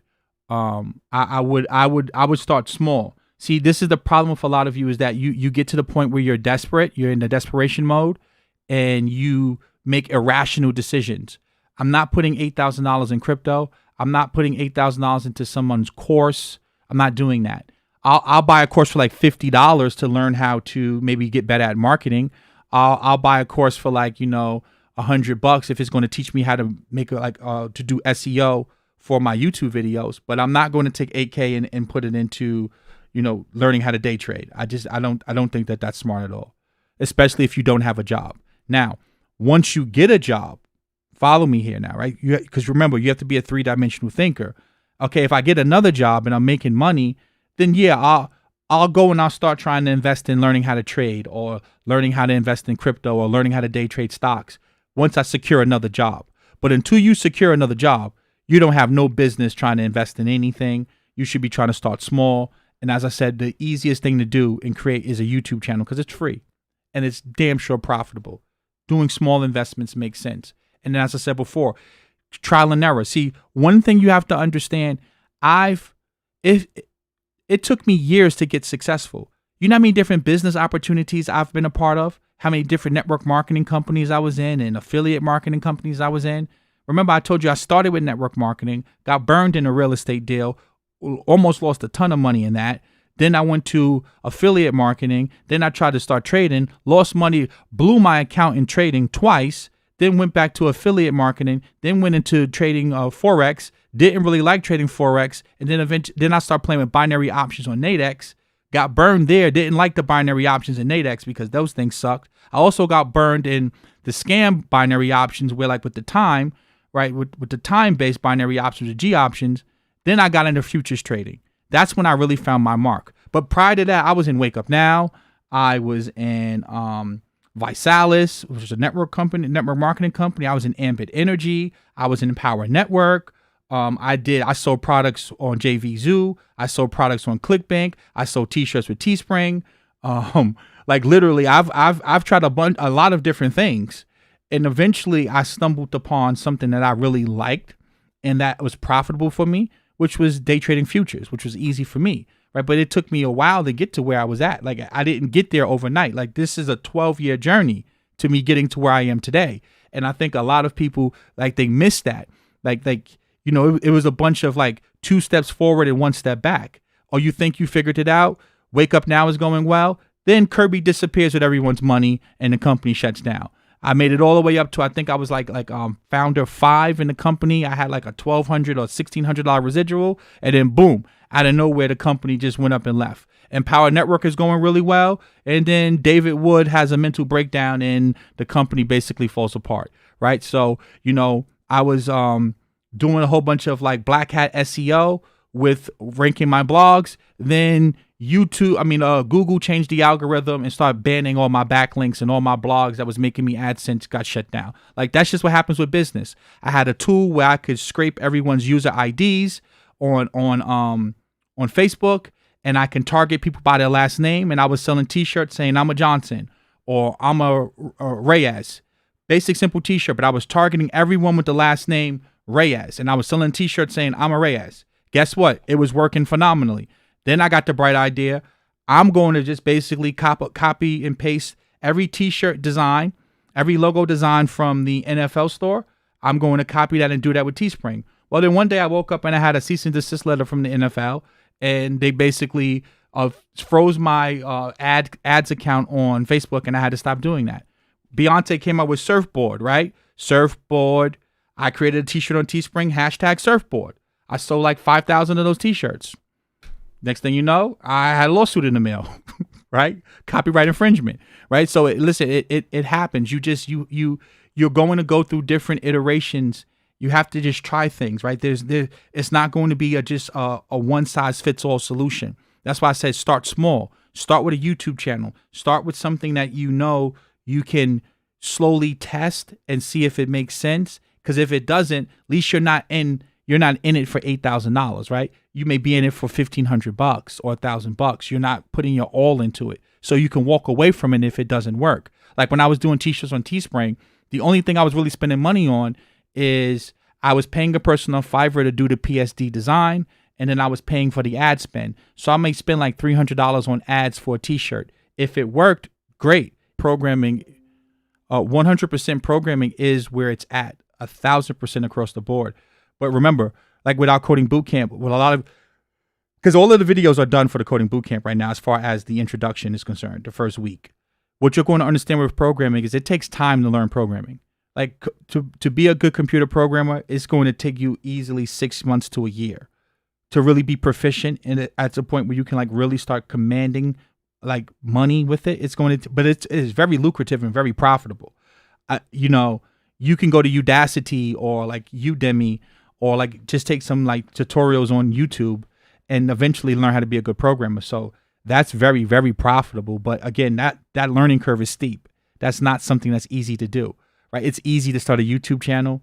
It's easy to go on Fiverr, get a banner created. It's easy to make content on YouTube. It's easy to buy a camera and just review the camera. It's easy to buy a vacuum and just review the vacuum. It's easy to buy a microphone and just review the microphone and send it back. Like that stuff's low hanging fruit. It's easy to do. And I'm telling you, you'll be surprised. Like for example, when I purchased my mixer, I didn't know how to set it up. It was driving me crazy. Guess what I did? I went on YouTube. I started looking at tutorials about the mixer. Well, guess what? There's a person who's mastered that mixer and they have tutorials about this mixer that I'm using.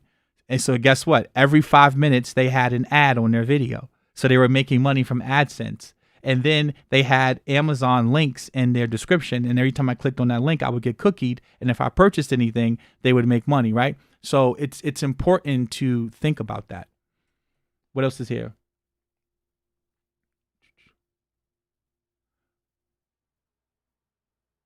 Ricardo Lopez. I'm not a programmer because I just don't like it, and I'm not that good at it, honestly. I know how to program, but it's not something that I'm really good at, right? Like, to be a good programmer, you have to actually program a lot, right? Like, I know how to build applications. Like, basically, I know how to build like a Netflix row. I know how to build a website, like stuff like that. But to be a programmer, to be a developer where you're like working on large projects at a job on a day-to-day basis, I don't like it, and I don't think I would be that good at it, honestly. Right now, what I'm working on, though, I told you guys, I'm working on some smart contracts with Ethereum. I'm working on some non-fungible tokens with Pokemon cards. So I'm working more on like a business trying to build something, but like being like a programmer to work at a job, no. But it's important to understand code, right? Because see, how can you really evaluate a smart contract if you don't really know how to code, if you don't really know how to program, right? Like how can you build something or pay someone to build it if you don't really know what the hell you're doing? So that's where we go. So that's why I say it's important to learn how to code, just for the standpoint of like, I can look at a certain cryptocurrency and I can look at their code base, and I can tell you within a matter of like 10, 15 minutes if it's garbage or not. Because a lot of these cryptocurrencies, they're just copying existing like old projects code. So you can tell it's just a scheme right from the jump. So Marcine Tortrin says, what resources or sites would you recommend using for doing research on companies and the people that run the companies? Are you talking about stocks, Marcine, or are you speaking about are you talking about stocks or crypto? New Life. Young Pharaoh did not make these same allegations. Young Pharaoh accused Jay Morrison of finessing $1.3 million. I don't understand why this is so hard to comprehend. He accused Jay Morrison of stealing $1.3 million. Marcine, put your question in there and I'll come back to it. I don't understand why it's so hard for many of you to walk and chew gum. He accused the man of stealing $1.3 million. And then when his wife, Jay Morrison's wife, tried to correct him and explain to him that it was an appraisal, that no money changed hands, because see, guess what? You can come here to the SEC report and you can see everything in documentation, even in the expenses and the losses that Jay Morrison is reporting. It does not total $1.3 million, right? It does not total. Jay Morrison paid himself a management fee of $843.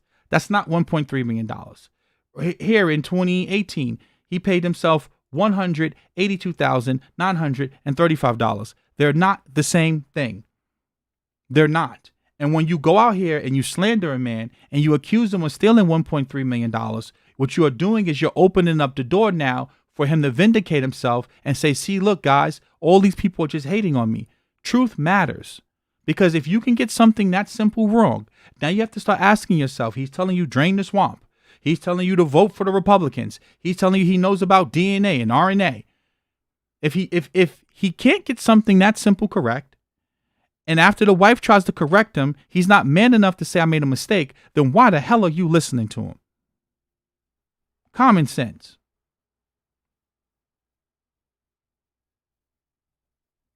Marcine, I'm looking for your question. Are you talking about stocks or are you talking about crypto? And see, while I'm waiting for your question, understand there's one thing it's called reading comprehension and listening comprehension. It's one thing to read something. It's another thing to understand what you're reading. It's one thing to hear something. It's another thing to hear and understand and comprehend and retain what you are hearing. And because a lot of these brothers and sisters, they don't have any formal education, they lack critical thinking. Because any person with a brain, when you can understand the real estate transaction, $1.3 million didn't even change hands. So how did Jay Morrison pocket $1.3 million? And if you don't understand that your platform is supposed to be based upon truth, and if a person is telling you that what you're saying is inaccurate and you're still promoting it, then there's a problem with it. And you can't say, oh, well, you know what I meant. No, you don't do that, right? Words have meanings and words mean things, right? Words matter. What you say about someone matters when you're talking about their reputation. Words matter because guess what? I wouldn't want someone to do that to me. I would not want someone to accuse me of doing something that I did not do, especially when there's enough, evidence out here to prove that the brother is out here scamming and scheming.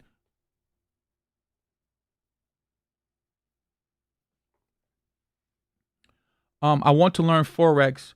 Where can I go to learn that is legitimate? I am willing to pay for it. First of all, I don't think you should pay. Go to babypips.com. Give me 1 second. I've made videos about this before. Give me 1 second. Let's bring my keyboard up. Baby Pips. This is a site about Forex. They have a forum. This is free. I believe in free 99. Before you spend a dime of your money, you need to go here and learn some basic stuff for free. So let's copy this. I'm going to drop this in here. Thank you for the donation, right? Before you even start spending any money on information about trading, the first thing you need to do is get some free information. Then you need to open up a demo account. And then you need to start playing around with the free information that you're getting. Because I'm going to tell you that most of the people that you come across that are selling you information, they're selling you information that you can find for free. When it comes to stocks, this is how I learned how to trade stocks from this company right here. Right here. I learned how to trade stocks from S&B Capital. They're very, very expensive. Their courses are like $3,500. Some of their courses are $5,000. Very, very expensive. I believe in free 99, starting free to see if you even like it, to see if it's something that you want to do. I keep trying to tell you guys, start small and then work your way up. If you have, now, granted, if you have $50,000, $100,000, then you don't need to be starting small. Go get straight to it. Go to S&B Capital. They're going to teach you like a professional. They have an actual real trading floor. They're going to sit down there with you and they're actually going to teach you how to trade different products, options. They have futures. They have a trading desk down in New York City. I sat down on a trading desk and everything. I was down there for I believe it was like 6 weeks. I went through their entire training. It was amazing. It was phenomenal, but it's expensive.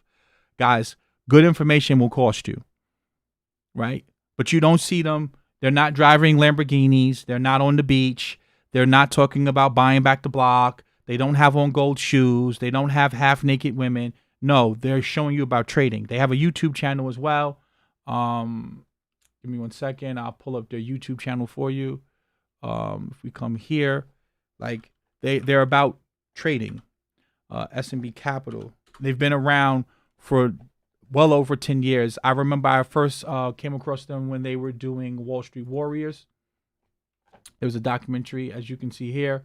They have over 127,000 subscribers. If you go to their videos, they've been around for a minute now. Let's go to the oldest video. And see, this is what, like whenever you're trying to learn from someone, look at this. 12 years ago. 12 years ago. They've been around for 12 years. This is not no fly-by-night scam. And they're profitable. Their traders make money. They can verify their income. Like if a person tells you they do real estate, well, then I need to see you doing, where's the real estate that you own? Show me your real estate. You can pull up the taxes of the company. Like you can see everything about them. And it's called S&B Capital if you want to learn how to trade stocks. But again, this stuff is expensive, right? Like I'm not buying something from you because you're black. I'm buying something from you because you're qualified to talk about what the hell you're talking about. You know, if you want to get into real estate, some of you guys, you want to learn real estate. I always talk about Meet Kevin. You go, because again, you can verify. Give me 1 second. I'll pull up his page as well. Like I point you guys to resources that you can actually use, and you can there's no schemes and scams, right? Like Meet Kevin, he does real estate, right? That's what he literally, he's all about real estate. You come to his page, it says your real estate coach, and he has affordable products for $300. You can learn about wedge deals. He's not charging you $5,000 for the Black Wealth Boot Camp or to come to the Black Business School. No. Affordable products, $300, $200, $500. That's what you want to be paying for, right? Things that make sense, right? If you want to learn more about crypto, Onyx Palms, that's why I created my Tech Academy, right? So in a link to join the academy, it's been flashing up and down the screen in the chat, and there's a link in the description. The person who donated earlier, Marcine Torchin, I want to answer your question. I don't see you posting anymore. I want to answer your question. Thank you for the donation.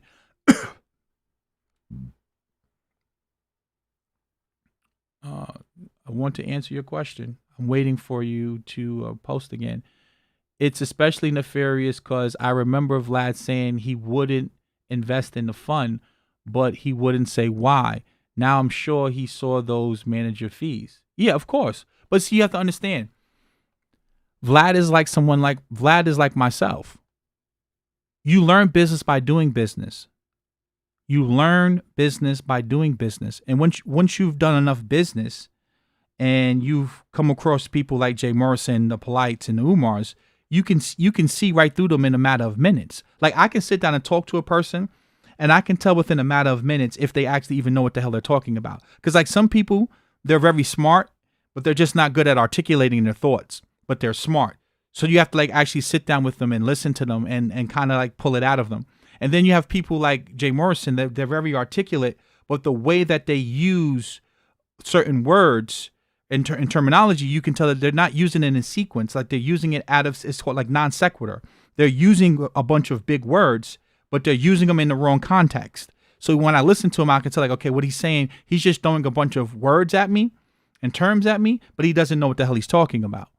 And you can pick that up very quickly from listening to Jay Morrison. Because see, one thing about, black people, and I hate to say this, I don't like making this about, race or ethnicity, but like especially those like Hotep, Back to Africa, Red, Black, and Green brothers and sisters, like you could sit up here and say to yourself, like, do you know that we created the letter B back in ancient Kemet, and that the word it's really not even blue, it's Lu? And you said like, oh, wow, he's dropping some knowledge. He's going into the ancestors and the metaphysical and how we created the word B back in ancient Kemet. Ashe, my brother. You'll be like, oh, wow, he's dropping knowledge. Or he can sit up there and talk about Baba Joe told me that, we got to go to the world court and we got to have a plebiscite. And Negroes will sit there and be like, oh, man, this brother's deep. Yo, damn, he talking about a plebiscite. And he really saying a whole bunch of nothing. But see, like, there's a segment of our culture, there's a segment of our people who they gravitate towards that bullshit. Real talk.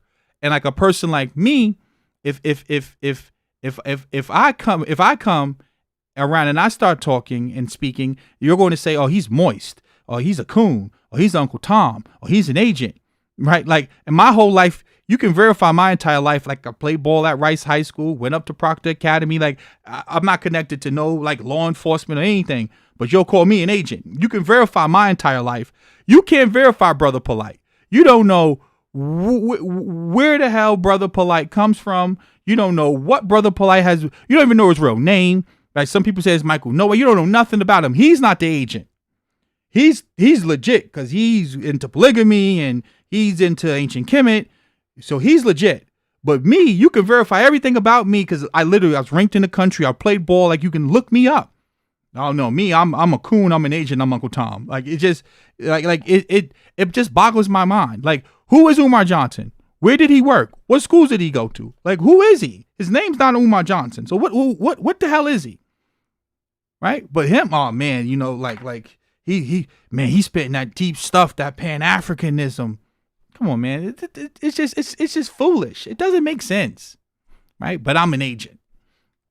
Marcine says publicly funded companies or private owned companies. How can I know if these companies are legit before investing or signing up with them so I know that it's a scam? I mean, even publicly funded companies, like even publicly traded companies could be a scam. So, Enron was a scam, right? Like the banks were committing fraud with derivatives and look at the .com bubble. So just because something is public or just because you can like research the information, I would say that you really just need to invest in your education, honestly, because like you shouldn't be trusting any real news source, to be quite honest with you. I'm gonna be honest with you. And I can't really give you a good answer for that question.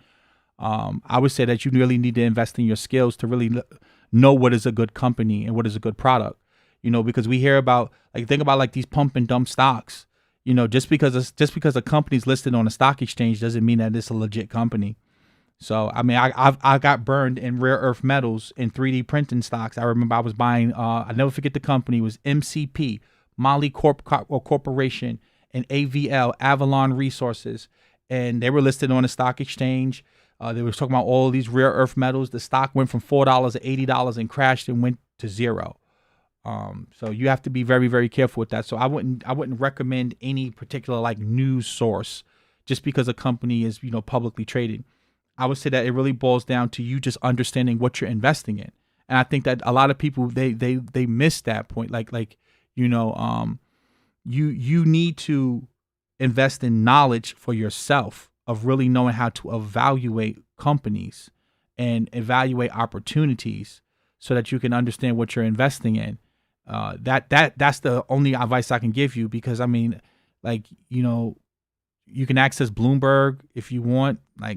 I don't really look at stuff like that. I focus more on just products and services. For example, for me to make an investment, I say to myself, I like to invest in things that are going to disrupt something. So why am I buying crypto? Because I believe that crypto is going to be the internet 2.0. I believe that it's going to revolutionize the entire internet and privacy and the technology as far as decentralization, transparency. And I believe that this is going to be something that is going to be a multi-trillion-dollar industry. Okay, that's why I'm buying it. Why am I buying gold and silver? Because I understand history. Governments are going to continue to print money out of thin air. Fractional reserve banking is the devil. They can literally take your money and lever it up 50 to 1, 100 to 1. Then they can create derivatives on top of that. So understanding the financial system, I understand the financial system. I understand that we are in a deflationary spiral. We have an aging population.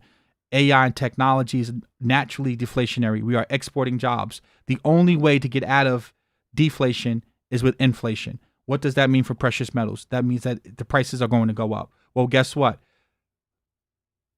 We have to go and find more gold and silver than if more people are entering the market. So I want to buy precious metal mining stocks, because if the underlying asset is valuable, then the companies that go and find the gold and silver, they're going to be valuable. That's why I own gold and silver, right? So I invest in things that make sense on a macro level, and also on a micro level, right? Why would you want to be buying Tesla? I don't need to go and read a report about. It's good to read reports and stuff, but just look at it from the standpoint of, okay, Tesla's disruptive to the car industry in a massive way. If they can perfect self-driving cars, that is going to disrupt the taxi industry massively. If they can perfect self-driving trucks, that's going to disrupt the trucking industry massively. That's going to disrupt the car insurance industry massively, because guess what? If cars can drive itself and cars can drive better than humans can, that's going to bring down a bunch of accidents. How much is that worth? Right? That's worth thousands and thousands of dollars. I mean, hundreds and hundreds and hundreds of billions of dollars to be able to do that. Right? So, this is what I start thinking about, like when I'm making investments. If I'm told to invest or sign up with a company, how can I know if it's legit or if the CEOs are legit? I want to be better at researching people. Okay. So you say like looking up the actual company. I would just say just doing a background check on the actual people, right? The easiest way, Marcin, is just to do a background check on the people and see, like, for example, meet Kevin. Great question. This guy right here, he's selling you a course. He's a real estate agent in California. You can pull up his record and you can see what does he do, right? So like I can verify who he is. I can verify that he's a real estate agent. He's not using an alias, right?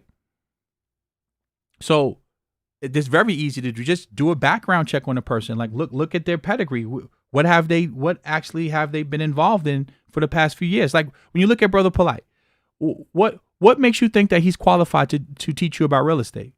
What real estate does he own? What real estate transactions has he been a part of? Like you can't prove it, right? He says he owns, a car dealership that does, exotic car rentals. Okay, where is it? Right? So, you have to just be able to just start Googling the person, look up the person. That's the best information I can give you, is just like do some background checks on the person. And as I was saying earlier, once you understand what you're investing in, and that's what I was saying before, I think it's more important not necessarily to be able to look up the person, but just knowing what you're investing in. Because if you, like, for example, I know that young Pharaoh doesn't know about real estate based upon the things that he was saying about an appraisal. Why? Because I've actually went through closing on a home before. So I know that I'm not answering your question directly, because the true answer is that there's no better way than, first of all, just doing a background check on the CEO, doing a background check on the company, but also just knowing what you're investing in. Because if you know what you're investing in, you can just listen to a person speak and you'll say to yourself, they don't know what the hell they're talking about. Right?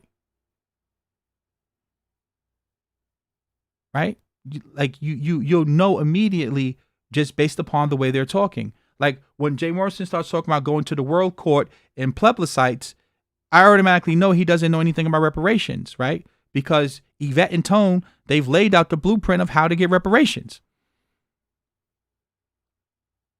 I know about real estate appraisals because I've actually went through it and I have properties appraised, right? So I know about what I'm investing in. I think a lot of you wouldn't get burned if you took the time out to just educate yourself on what you're investing in so that you can, know better. So again, I can't give you like a direct answer or a direct source outside of you should be doing a background check on any person that you are investing your money into.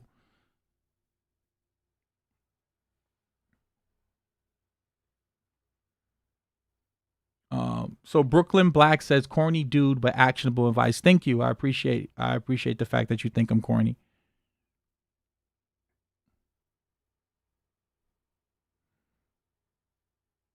So where we at? We're up to 2 minutes and 2 hours and 3 minutes. Let's see what else is in here. I'll go for about another 5 minutes before I hop off here. Good night, everyone. Hit that like button. Yeah, definitely, guys. Hit the like button. Helps the content get out there.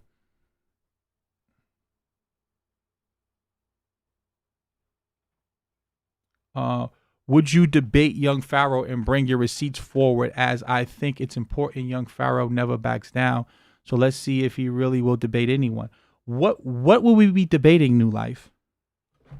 Like, what are we going to debate? The astral projections, the astrological beings. We're going to debate whether or not white people are full humans. I don't participate in pseudoscience. So like I would love to know, New Life, like what what would we debate? Like, would we debate, like seriously, like is HIV real? Like the type of stuff that he traffics in, like it's pseudoscience. I couldn't debate it, right? Like what would we debate? Like at the end of the debate, when it comes to Jay Morrison, there's nothing to debate. He accused him of pocketing $1.3 million, of finessing you out of $1.3 million, and I laid it out clearly that never happened. It never happened, right? Now, if he wants to debate me on like something like around crypto, I'll take that debate any day, right? Like, but it has to be something that's, that's objective. I don't participate in subjective conversations. I like to participate in things that we can prove with our five senses. I live in a 5-sense reality. I don't live in some metaphysical universe of the ancestors, right? I don't live in a spiritual world and all that. I don't participate or traffic in that type of information, right? Like, I participate in a 5-sense reality of the things that I can see, touch, taste, smell, hear, and feel. Like if I can't experience it with my 5 senses, then I don't believe in it. Or I don't put too much belief in it, honestly. Like at that point, it's faith, right? Like so that's where I live. Like so, he traffics in all these conspiracy theories and adrenochrome and trying to harvest kids and all that. Like, listen, I'm not going down that path. So,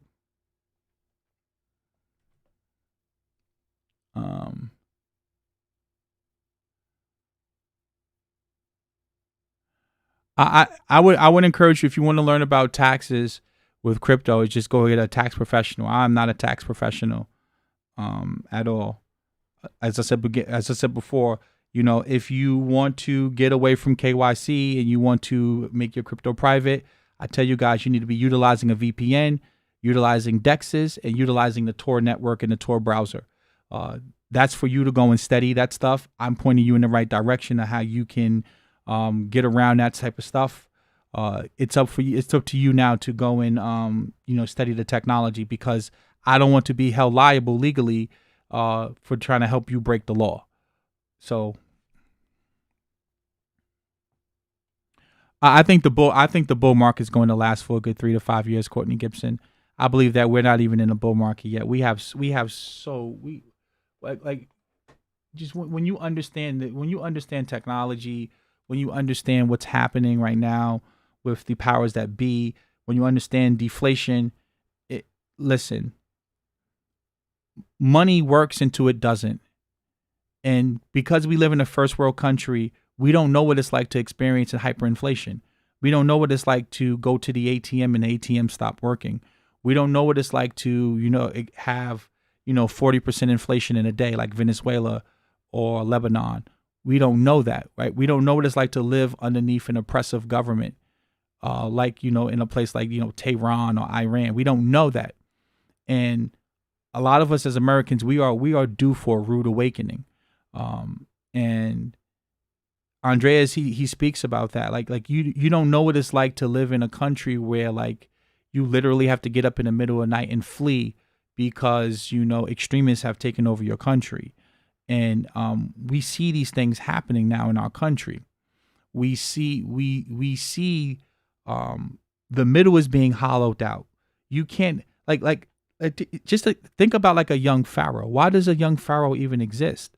Because people are being pulled further and further to the extreme ends, extremism.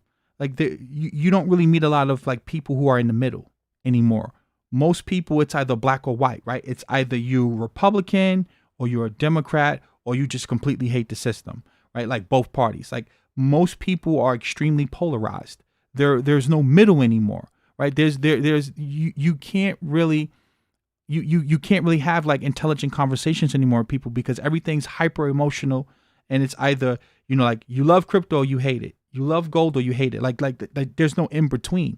So you're getting to that point where one side is going to win and one side's going to lose. And you have to start asking yourself, what is this country going to look like if the left wins, or if the right wins, if Marxism wins, or socialism wins, or what is the country going to look like? Or what is it the world going to look like when the Great Reset continues and AI becomes more and more prevalent, and we get to the singularity where machines are just as smart, if not smarter, than humans? Like, these are questions you have to really start asking yourself.